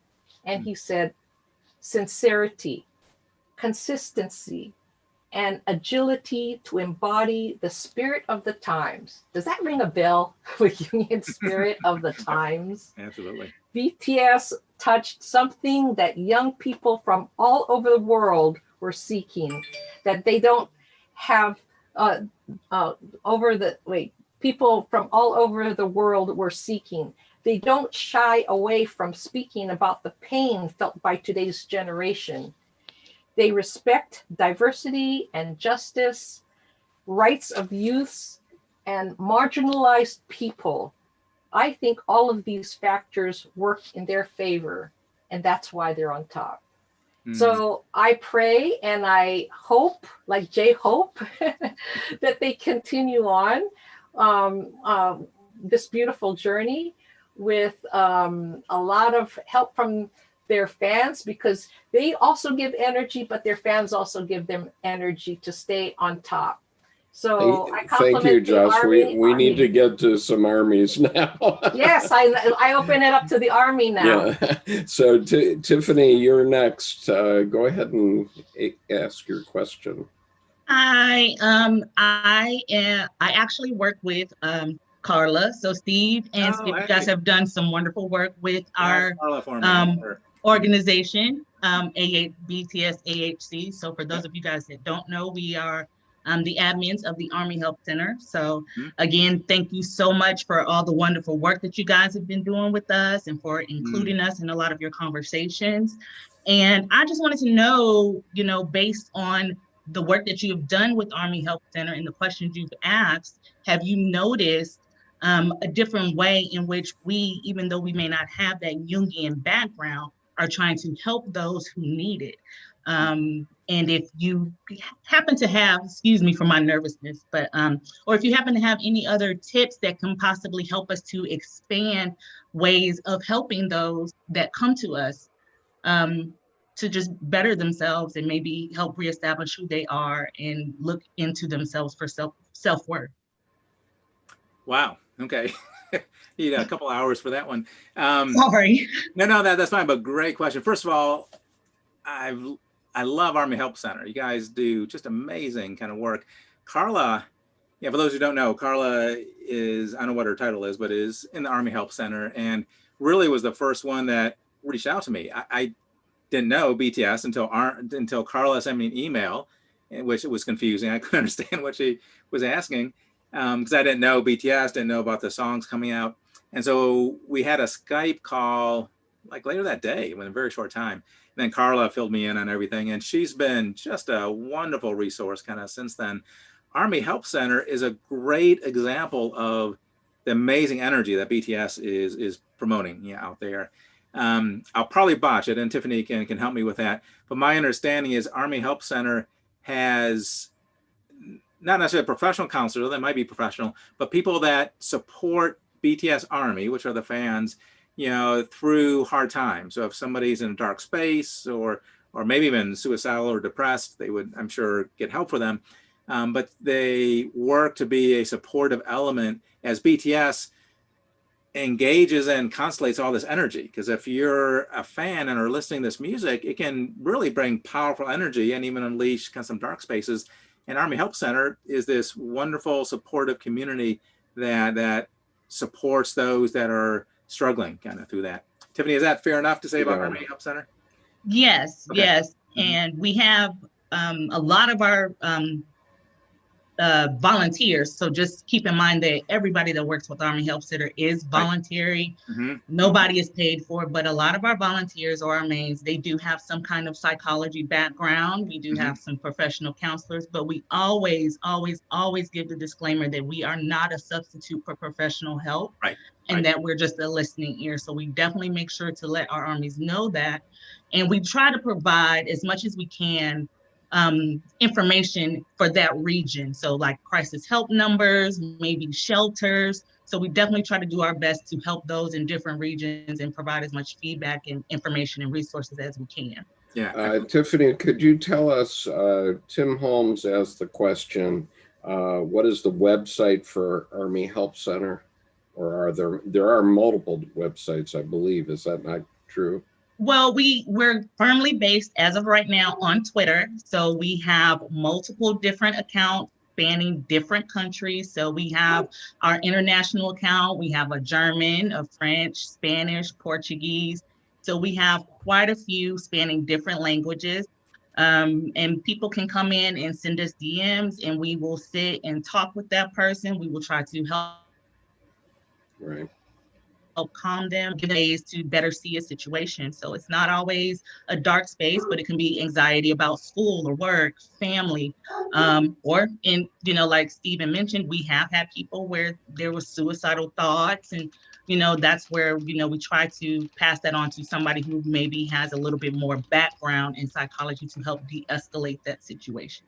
Yeah. Trying to answer Tiffany's question then a little bit further, what can we do or kind of collaborate? I guess the way I would see that is BTS has so opened up both a new world and a collaborative element with this series of songs that kind of brings BTS and BTS Army into a kind of Jungian element. I would love that to continue, whatever the next albums are, whether they're Jungian oriented or not. If we could continue pulling that together, and Army Help Center, which is helping people understand themselves, if we could continue to aid from the Jungian perspective of young people might be struggling with again persona or ego or individuation or other pieces. I don't know how that would look, but I would love it if we at Chiron and maybe in this group and then others could continue that ongoing dialogue with Army Help Centers and others, because it's such a wonderful match of we're kind of clinical Jungians, you're clinical Army folks, and if we can stay connected with that, I think that would just be a wonderful resource for the people you serve too. I think Carla is present, is she not? If she is. Are you here, Carla? I am. Oh, I'm here. Hey. Yeah, I didn't see you there. Hi, Carla. How are you? Hi. Yeah. Yeah, nice to see you, and thank you so much for all your kind words. It's absolutely. really good They're to all hear, true. and Yeah. Yeah. Okay. So I did ask Carol, or I did tell Carol Pico that she would be next. So Carol, go ahead. Hi, I'm actually Emily, but my mom is sitting next to me and she's Carol, so she's also present. Yep. But we're both Army, and so is my dad. And I have a background, 10 years working in the professional editing and government contracting analyst world. Not Jungian analysts, but analysts in government. And so I have a question. I know that Joss mentioned Bing Shihak and talking about BTS and how one of their contributing factors to success was their sincerity. And I would say most, and this is an opinion, but I would say most, top 40, top 100 Billboard, chart music, there's a lack of sincerity that is evident in the lyrics. Maybe not necessarily the music, but in the lyrics, there's this lack of sincerity. It's more just for fun, but not fun that really provides any meaning or depth. And so what would be like there's a collective unconsciousness of sincerity present in BTS's music that I've felt as a listener, as other people across the world have felt as listeners. And so how does sincerity show itself within the persona, the ego, and the shadow? Wow. Yeah, great question. Well, so I might start with the opposite. So if you're insincere, those elements would look real different. So persona, an insincere persona would be very fake. We've all met kind of fakey people that are, oh, hi, and they're all kind of nice and cheerful, but you get the sense that they don't care about you. They're just sort of, saying that. So the persona would look kind of fragile, kind of thin, like it's not real. It doesn't feel very genuine with that. So persona would be the first way. Shadow, I think, would get energized by insincerity. If you're insincere, your shadow becomes energized because you're putting this fakey thing out there of all pop and whatever, and then the shadow is going to explode at some point. It's going to kind of hit you in a destructive often, way. And you've seen that in groups, whether it's drugs, alcohol, falling out, lawsuits, if they're the more insincere they are, the more energized the shadow, the more come out. With anima animus, I would just say that insincerity would make it hard to tap into that and really, get the creative energies going from an insincere. Then you flip that, if it's sincere, like BTS, who we've all experienced as a much more sincere, supportive, real, depth kind of oriented, the persona would look more real, like, oh yeah, I can connect with them. I understand they get me, and it's real. The shadow would be more balanced. They would be able to show the dark and the light, which we see in these songs and we talked about. And the anima would be more able to be connected and worked with. And BTS is a great example of that. We didn't talk about the femininity of them, but as you look at the images and the videos, they're really kind of androgynous. They're male, but there's a lot of female pieces. And that's often a sign of individuating, because they don't have to be all male and no female. They can integrate and wear makeup and kind of wear clothes that could be for either gender. So that shows a balance, anima animus, and typically is more in touch with their creativity with that.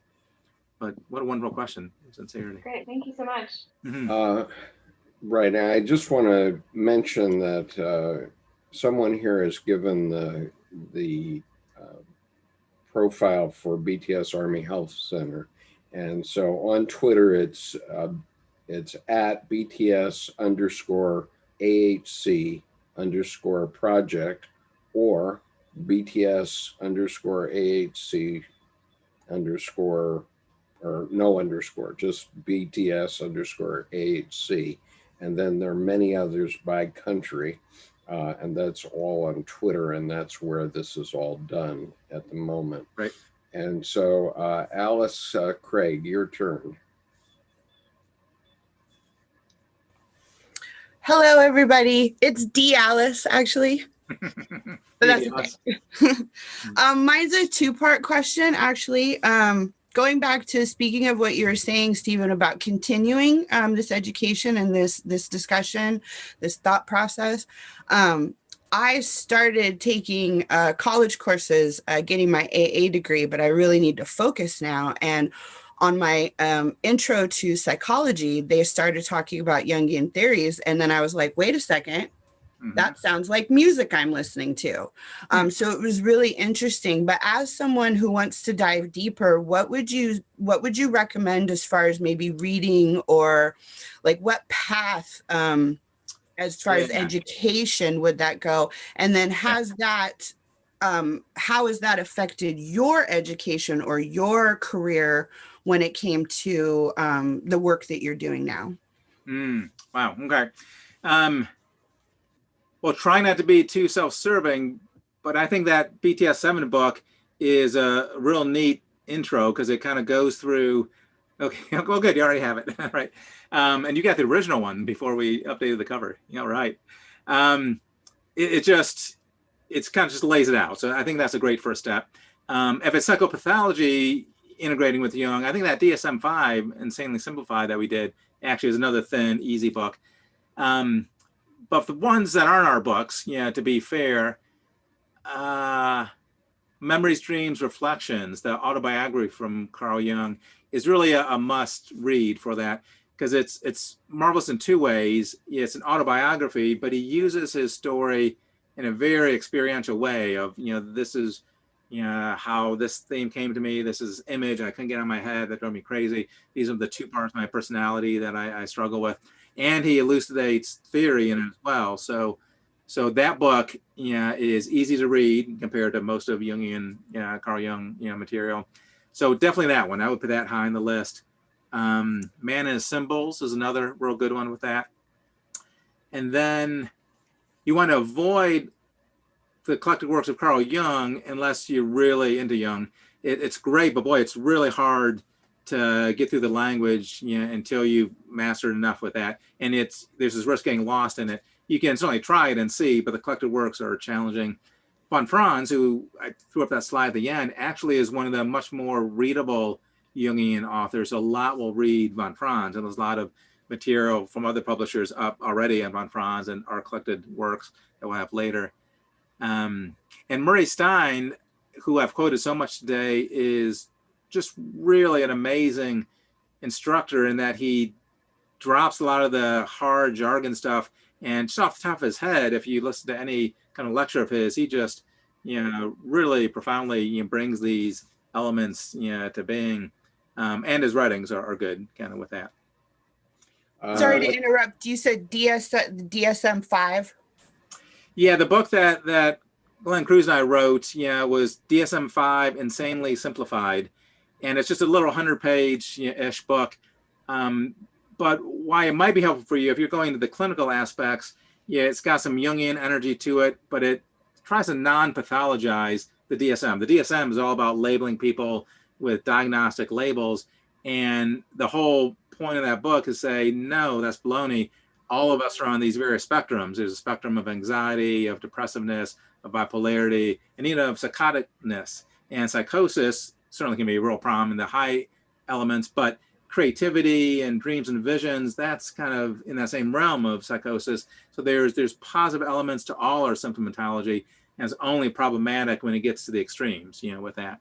And so if you're going in that field of counseling or therapy, I think it's a helpful material to look at, with that. Yeah. Thank you. Nick Lawrence had a question. He didn't raise his hand, but From Boone, North Carolina. he approached me. Mhm. Nick, are you there? Yeah, all right. Well, firstly, I just want to say thank you. This has been great. I'm definitely going to have to listen to some more BTS. But the question I have, it may be a bit esoteric, but I'll ask it anyways and just see if you can make a comment on it. I'm wondering if the Black Swan video has anything to do with the Negredo and Albedo phases in alchemy. Yeah, wow, that could be an hour or two as well. But yeah, it's a great question. Yeah, for those who don't follow alchemy much, which maybe most of you, I don't know, it's a sort of an arcane shoot off of Jungian world. But the alchemical process, Carl Jung looked at a lot, especially in his later years. And the Mysterium Conjunctionis is sort of an opus that he pulled together of looking at archetypal individuation. And the alchemist, and they're making lead to gold, wasn't necessarily about literal lead to gold, but metaphorical gold within the psyche. And Jung talks about all these various phases, and the earlier phases are Negredo and Albedo, and there's a Rubio. The Negredo is the darkening process, the Albedo is the whitening. And yes, so to answer the question, Black Swan, definitely carries that of, there's the darkening elements, which are really about shadow and negative and the things that hold us back. Death, there's death and rebirth. So the death and rebirth cycle, the death in Negredo, the rebirth of Albedo. And after we go through this kind of dark death element, there's a whitening that occurs. And then a conjunctionis, they coming together. And Jung talks about a lesser conjunctio and a greater conjunctio. The lessers are just the cycles of death and rebirth that we go throughout our life. And the greater conjunctio is sort of the more final individuating process that we have with that. But really all of the BTS work is talking about these various processes. And you're right, the Black Swan is doing it in more of a direct way of the dark and the light portrayals.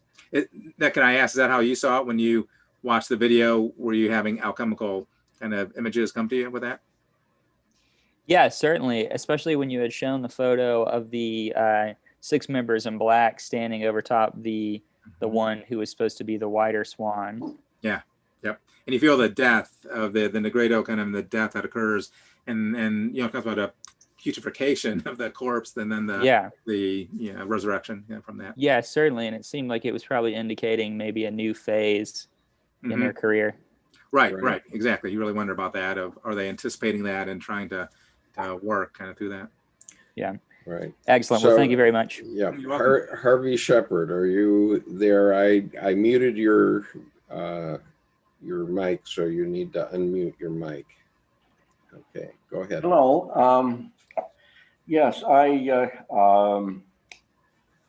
wanted to say that I'm really excited about the fact that BTS is inspired by a work that Murray Stein had published 22 years ago. That they were inspired, the fact that has gone on to have such an effect among young people in many countries. And I wanted to also mention that that it's had the effect of indirectly of kind of inspiring one somewhat geriatric Canadian by the book that Murray Stein wrote 22 years ago. I think that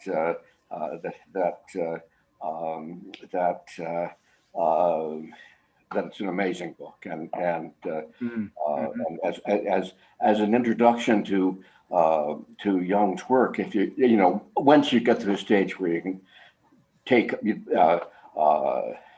deal with some concepts which are not always easy, but which he presents very well.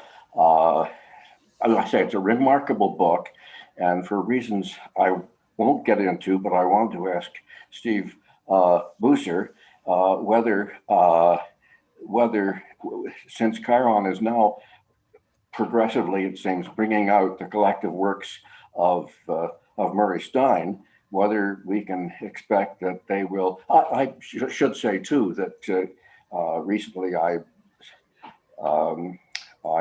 sent away through Amazon for a copy of the book I've just mentioned. I received it without difficulty, but can I assume that at some point Chiron will probably bring out this book as part of the collected writings of Murray Stein, and thus help to reserve it from vagaries that may take place elsewhere in North American publishing? I certainly hope so. It's a great question, and I appreciate your knowledge of all these various books. That's exciting to hear with that. The challenge is the original Map of the Soul from 22 years ago isn't a Chiron title, so we don't own the copyright, for that. The newer ones that are Map of the Soul, Persona, Shadow and Ego, of course we do. So those will absolutely be in the collected works. If the publisher, I forget who the publisher is, but whoever the publisher is of the older volume, if they'll allow us to, we would be delighted to put it in. It just depends on if they'll let us, if they charge us a ton of money or just a little bit. Murray Stein may have some leverage, over the publisher to release it. So we're going to publish all the material we can of Murray Stein that they allow us to. We just got release from Texas A&M. They have a transformation of self, piece that Murray did, and Texas A&M was very kind with it and gave us permission for a small fee. It wasn't too bad. So that we're including.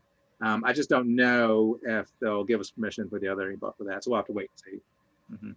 Yeah, there was a question earlier about whether the first three BTS books that had the cover you liked, whether their contents are all contained in the new version that we're using today. Some people on Twitter thought that this was just a poster and wasn't an actual book, but I assure you it's an actual book. Right. And so yeah, would you say again what that is? I would say almost, but not 100%. So the book you just held up, has the best elements of those three. What I did is I went through our first three books, and there were some chapters that were good, but not to the level that I was hoping for, partly because we had to do it so quickly. The album came out, and within a month, we had that book generated, that first book, which we've never written a book in a month. I mean, that's kind of crazy. But because of that, we were pushing to get the chapters out. But I went through all three books, and any book that had just a really powerful, well-written, good chapter that we were really proud of, those chapters we carried forward. So the last book has all the best material from the first three, but doesn't have all the material. So if you really want to dive as deep as you can into Persona, Shadow, and Ego, you certainly could buy the other books. I think it's sufficient just to buy the one book, because I think it carries, most of it, with that. And let me add real quick back to Dallas's question. Harvey, you mentioned the original Map of the Soul, from 22 years ago. So Dialis, that's a great one to get as well, even though that's not ours. I would recommend getting that one. And then Harvey mentioning the collected works of Murray Stein. We have 2 volumes out already and working on a 3rd volume. Murray Stein is so sharp at writing and speaking that I would urge you to get Murray Stein's collected works, as they're easy to read versus Jung's collected works, aren't as easy. I mean, you could get those, but Murray Stein collected works will be a good resource too, for that. Right. I see that there's another hand raised, but I can't find you in the gallery. So Froza, you wanted to speak, so why don't you ask a question? Hi. Hello. I'm sorry, am I audible? Yes. I'm a student and I'm currently doing my master's thesis, and I've decided to go with BTS and psychology. So not particularly Jung only, I'm also using Erickson and a few other a few other things in there. That's great. But since I'm not a student of psychology, I'm having quite a few issues with some terms, so to say. And beginning with, like, I'm using the phrase collective burden of survival. How as a species of humans, how we have this burden of survival on us, and how BTS talk about it. How they're talking about, what the previous generation has done and what this generation is doing. I think the term used in psychology is generativity for it. The legacy that you're going to leave behind for the next generation. Something BTS has also talked about in multiple songs. So I picked up on that, and that's what I'm talking about. My issue right now is that I also asked about the complexes that, are the only behavioral, is when we talk about the collective consciousness or the collective unconsciousness, these complexes, when they become a part of the collective unconsciousness of the human psyche, right? Since, see, we are different armies and we're from Japan, China, India. I myself am from Pakistan and America and all of these, every country in the world, right? But there's still things in BTS's music that we all relate to, like the burdens put on youth, and not just youth, everywhere around the world, how we all have familial responsibilities or individual relationships and everything. How do all of these triggers, these complexes about our relationship with individuals, with our family, with our society, become a larger part of the collective unconsciousness? That's a great question. Thanks so much. Goes back to that map that we drew and kind of showed earlier that had ego and persona and all that on it. On the lower half, we drew a C for complexes falling down an A archetype. So it certainly goes both directions, collective unconscious to individual and individual to collective unconscious. The classic way to think about it is the collective unconscious comes out in our complexes, because at the core of every complex is an archetype. So that as I'm caught in a hero archetype, it's that, or complex, and I'm trying to save people or fight something that maybe I should or shouldn't be fighting, and I'm engaging in these battles, or warrior, complex. It's that collective unconscious archetypal warrior that kind of comes through. So definitely the collective unconscious comes through the archetype to our complex, and that expresses itself. Even more interesting, though, is how all these levels are interconnected of my struggle with myself or BTS or understanding who I am, impacts the collective as well, as the collective is struggling with all these big questions also. And even the political collective of, the crazy stuff going on in the States and Europe and really all over. But these are individual issues that merge into broader issues. Thomas Singer is an analyst from San Francisco who's written a lot on cultural complexes. So he takes what's the cultural complex of a city or a people's or a country.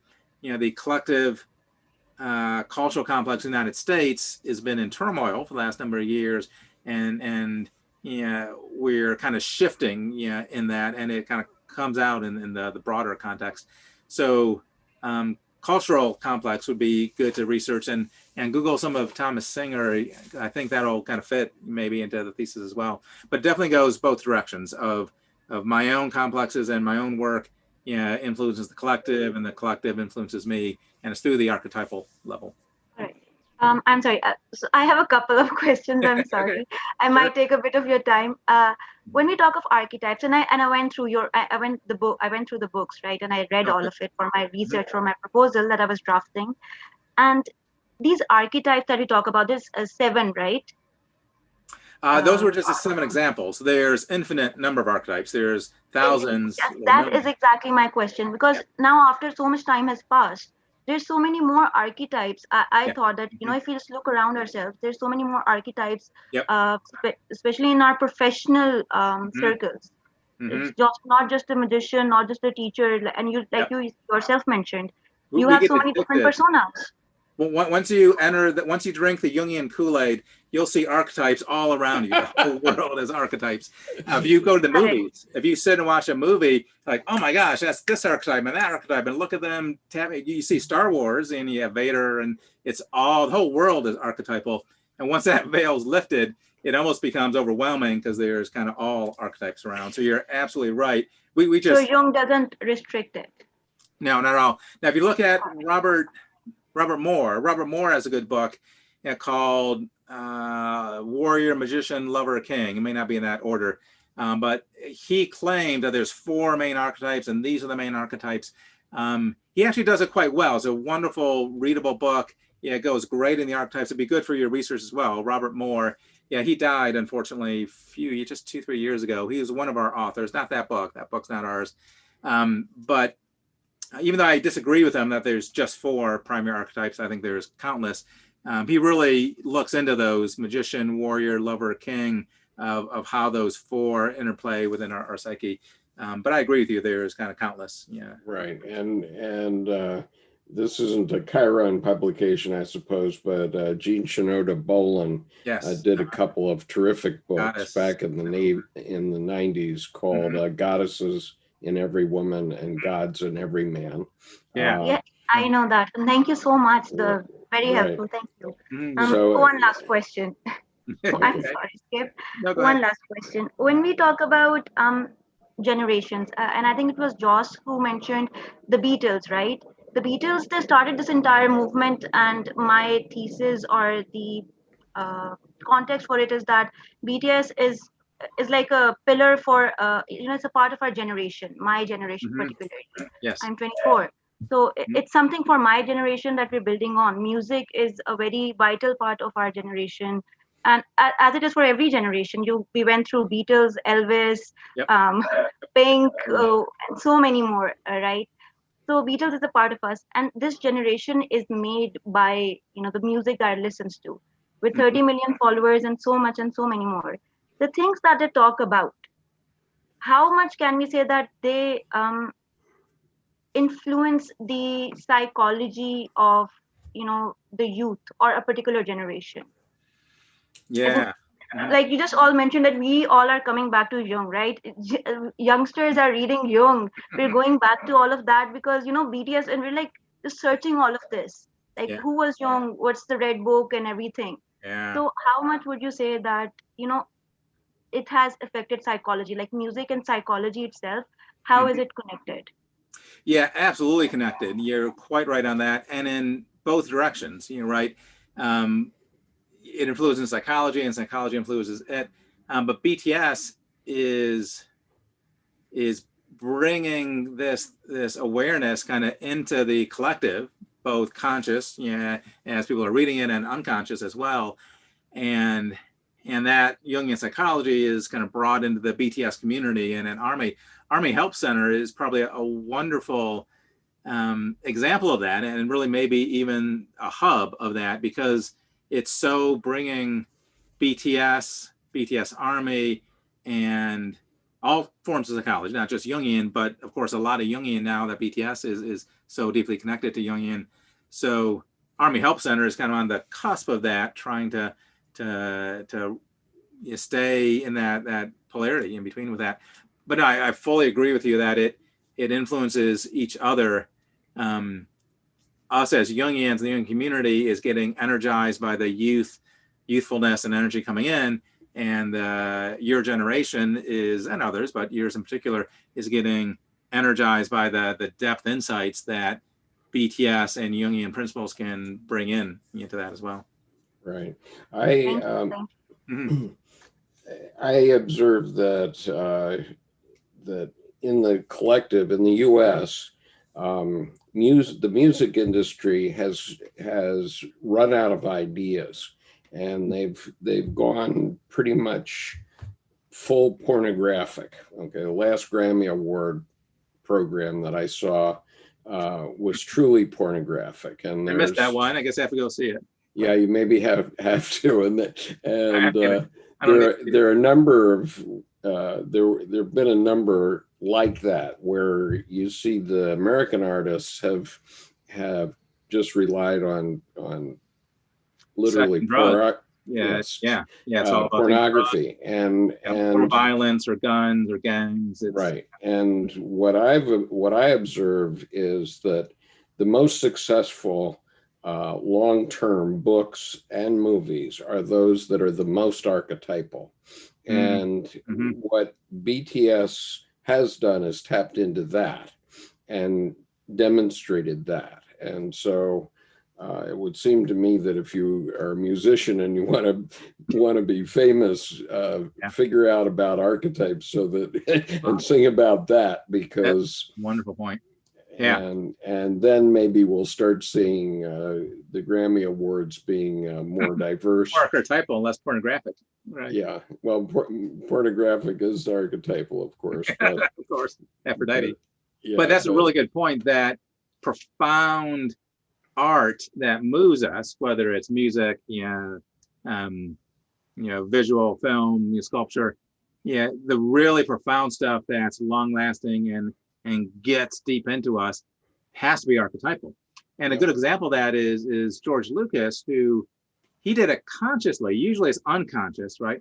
But George Lucas, connected with what's his name? Here with a Thousand Faces. James Campbell. James Campbell, right? Yeah, he connected with James Campbell and coordinated the Star Wars trilogy to be archetypal, the great hero, and what's the formula that works with that. And of course, huge blockbusters and continue off that.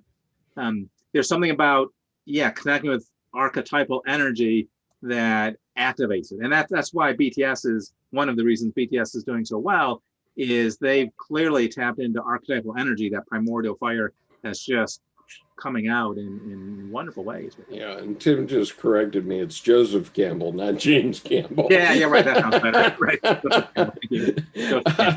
Another good book to read for those looking for books, Joseph Campbell. Okay, there was one question on YouTube, and then I still have a question, but there may be others. And I don't know how much time you have, so I'm good. I can stay a little bit longer if you need to. Okay. So one more question about Chiron on the YouTube channel, which is, are your books available in ebook format? Yes. So we really try with Chiron to keep all our books as available as broadly as possible and as long as possible. Because most of the material that we're producing doesn't go out of date, unlike science and other things where old books are just way out of date. Jung, these archetypal principles really don't change, and they're profound now, and they were profound then. So first of all, we try never to let a book go out of print. We're working really hard to do that, and we try to get it in as many formats as possible. So every book is is paperback, hardcover, and electronic, and we do Kindle, Google Play, Nook, and Apple's one, iTunes. And we've got about 15, maybe 10 to 15 audiobooks. We're trying to get into Audible as well. That's hard and kind of pricey to produce, so we can't do that for all the books. But we do for BTS. This book, BTS Map to Soul 7, is in audio. So if you'd rather hear it, you can download the Audible, Amazon's Audible, and hear it. But it is electronic. Okay. Could be. Email me if it's not, and then we'll fix that. It should be. Okay, so I have the pièce de résistance question. And I have a view on the answer, but I want to hear your answer first. Go and test me. So one of the big questions that you often see on YouTube is that young men are just befuddled by the fact that so many young women are attracted to BTS. And of course, the same sort of befuddlement occurred when the Beatles and Elvis Presley were out and so on. And I wanted to give you a chance to comment on that phenomenon, and then I'll make an observation. Yeah, well, there's different elements to that. One is the pop star idol, which we've seen time and time again, through Elvis Presley and the Beatles. And I think BTS, that's true, but I think it goes beyond that, really. But there's certainly, when you're that popular, and they're all very attractive, people and great dancers and amazing singers. So all that leads to projection of the anima or animus onto the other, and then this profound attraction. But even more so with BTS, it's heightened a level, because not only are they doing all that, but they're tapping into these profound, archetypal elements, and are doing it in a very balanced way. They're not, too macho or too, they're really, tapped into persona, and they're balancing their shadow, and they're into anima, animus. So I think that really heightens that much. What are your theories with that, Skip?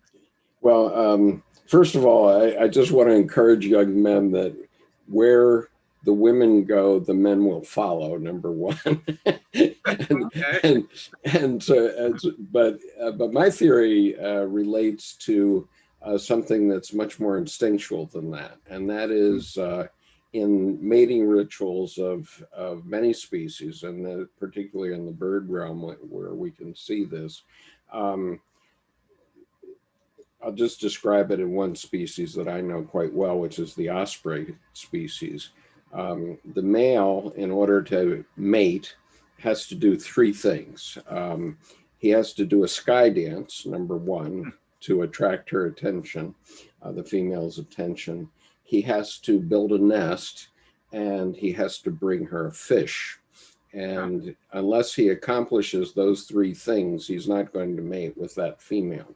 And they typically mate for life, osprey do. And so my observation is that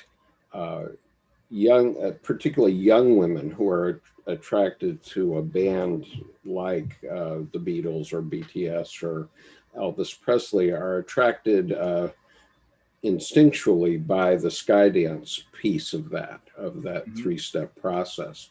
And so young men don't have to be too fearful because the BTS guys are not going to come around and build a house for the girl you want to marry, and they're also not going to buy her dinner.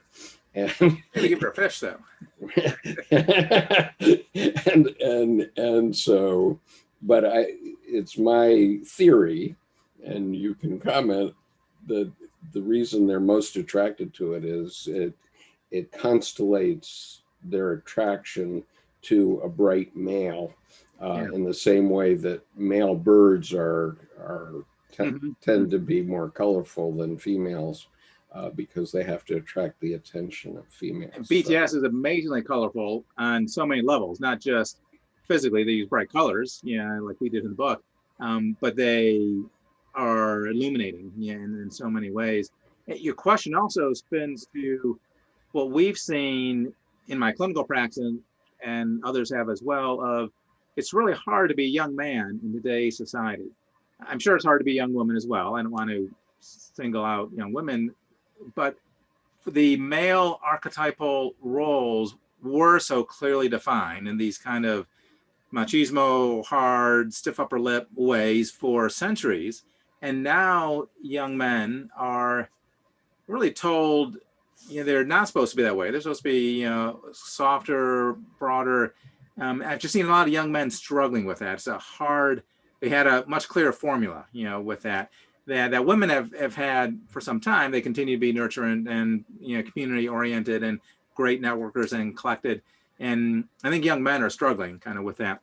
And Murray Stein did another book called Men Under Construction. That's a new book, just came out a year ago, Men Under Construction. And that's kind of what he's looking at, of how it's hard to be a man, in those elements. there's something that's more confusing in this day and age for male development that wasn't the case 50 years ago or so with that. It's probably good that they're changed that way. And women, that's true, but it's true in a different way with that. And if you're a male bird doing the sky dance and bringing fish, yeah, you had a very clear role, right? You do a sky dance, sure. You nest, you can bring a fish. And you're a young man now, there's no easy formula for that. Right. Okay. Are there, I wanted to give Tim Holmes an opportunity to speak up here. Tim is my partner in this endeavor. Tim, go for it. Well, one thing I wanted to say just on the tail end of that is there is a awareness that Darwin actually gave us that hasn't really come up in public conversation until a recent book by Richard Prum called The Evolution of Beauty. And he talks about how it's the female sexual desire that steers the direction of the evolution of the species. And I think BTS is a really good example of how that steerage is changing. The this concept of the kind of super masculine male human seems to me kind of like the elk with these enormous antlers that are so big, they evolve to be sort of super dangerous. And it's the female elk's responsibility to pare back the danger of that kind of development. And I think the same thing is true in human culture. That is the female's responsibility to bring the male back from the edge of this kind of super violent, super masculine kind of character. And so to me, BTS is a really great example of how the male figure becomes a little more androgynous. The women really like that. And the guys, for the most part, are kind of confused, as you say, because we don't have any models for that. Right. How can I be a real macho man or how can I repeat the cultural models that are presented to me if the general female desire is a little more androgynous? It makes it a lot more difficult for men to try to determine how we're going to be. Yeah, exactly. I'm so impressed with what they do, because it's not about kind of this masculine display. It's about being a human being. It's about being in relationship. It's about beauty, for one thing, but also about going internal and making a journey into the internal life, which is where the treasure is. Yeah, exactly. Yeah, well said. I would, fully agree with that. I think it is very challenging for young men you think of the human species for eons, most likely it was kind of the opposite. And it's a relatively recent phenomenon that men are called to rebalance that in a different way. And that is a real challenge for folks. Yeah, very well said. Thanks. Right. Other comments here? I think Jordan's got one. He's got his hand raised. Go ahead, Jordan.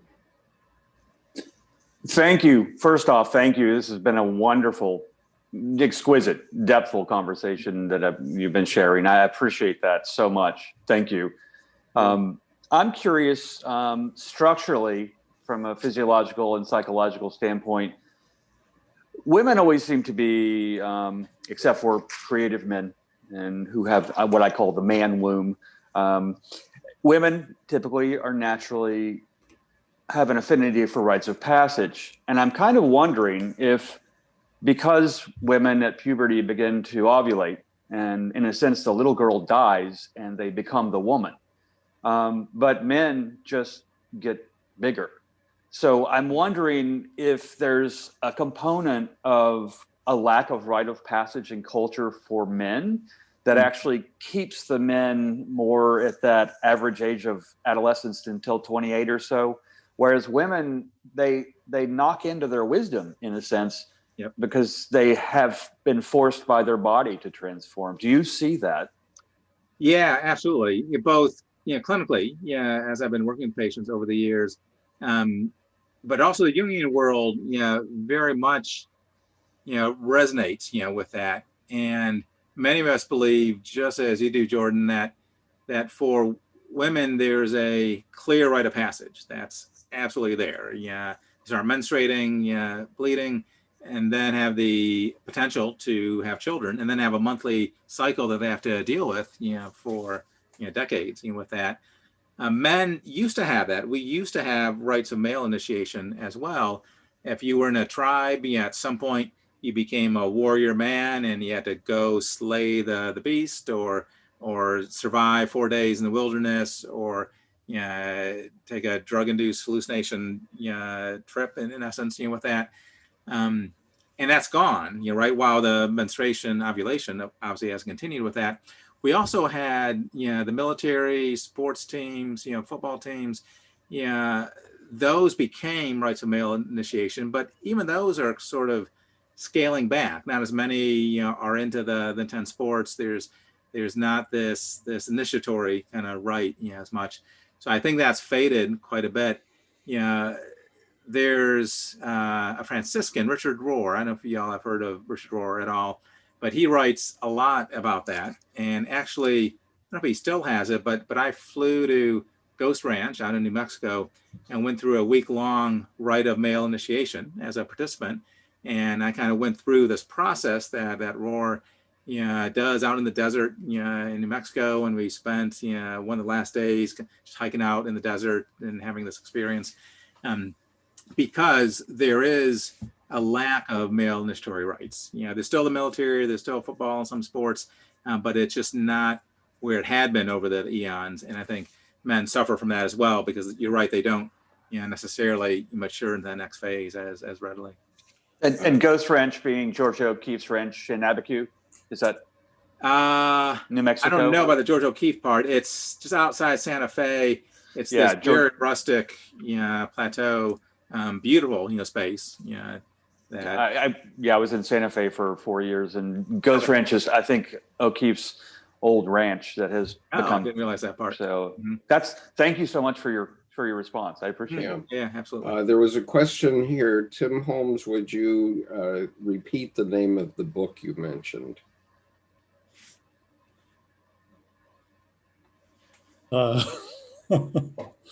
Let's see. Trying to remember what I said. Is it The Evolution of Beauty? Oh, yeah. The Evolution of Beauty by Richard Prum. Okay. I'll find a link for that and put it on the chat. Okay, and I'll put the link in the description in this video for the replay. Jordan? Go ahead. Jordan, I just also wanted to say, if the book that was mentioned earlier, Warrior, King, Magician, Lover, there is a chapter in that book on ritual, or the lack thereof, in the life of males. So that would be helpful. Thank you, because it feels that unless a male self-induces initiation, it just in our culture isn't present, and people don't even know that it could be present. So thank you. I've got that book, and it's kind of moving up the list. Thank you. Yeah, I think Hero with 1,000 Faces, Joseph Campbell talks about it a bit too, but right. He in fact, he chiefly does. Yes. Yeah. So thank you. Steve, thank you so much for being here. I want to share my I'm sorry, somebody is trying to speak. I just had a question. Idris is here. Yes, go ahead, Idris. I really enjoyed the presentation, and thank you for all the questions. They just brought the beautiful aspects of BTS out. I have a translation company. It was my long-term desire to be of some service to the world of psychology. In my team, I have translators from different countries of the world, and they have 5 to 25 years experience in different languages, over 10 languages. And if in any way you would like to have some translation of work, I have messaged you, but also like through Skip, you can get my email address and phone number. Yeah, I appreciate that.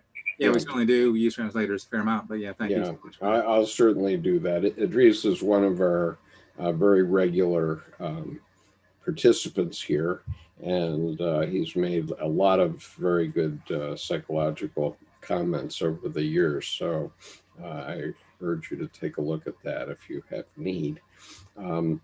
And so just before we break up, though, I want to share with everyone, this is a secret knowledge now for those who have stayed. And by the way, we've had nearly 200 people online simultaneously at one point during this day, and people have stayed for quite a long time, Steve. But I'm going to share my vanity license plate, which I love this license plate, and I wasn't sure why. And I even went to the effort to get that same license plate transferred over to my new car. So this is Secret Knowledge, Skip's vanity license plate. And it's because of the number, because it's 7 3 times. Okay, it's 2 plus 5, 7, and then 4 plus 3 makes 7. And so it's 3 7s, okay, and 3 is the number that makes things happen. And then 21, which it also adds up to, is the number of major arcana in the tarot, leaving aside the Fool, and the Fool is the guy driving the car. So that's secret knowledge for everybody that's still here. You also have 21 in the top right corner. Yeah, and it expires in 21. So that's right. So you got a quaternity of Trinity going on there. Yeah. So anyway, just for them to know, that's the secret. And if you see that number on the highway, you'll know who it is. So Steve, thank you so much for being here. And I look forward to sharing some of, introducing some of your other books as we go forward. Obviously they won't all be about BTS, but we talked about having Len be on also. And so I'd like to think about that in the future. And we've had a very good turnout today. At one time we had 87 people on the Zoom call, and at the top, at the peak, we had 112 on the YouTube side of the equation. We still have 53 or 52 on YouTube. So yeah, wow. All right.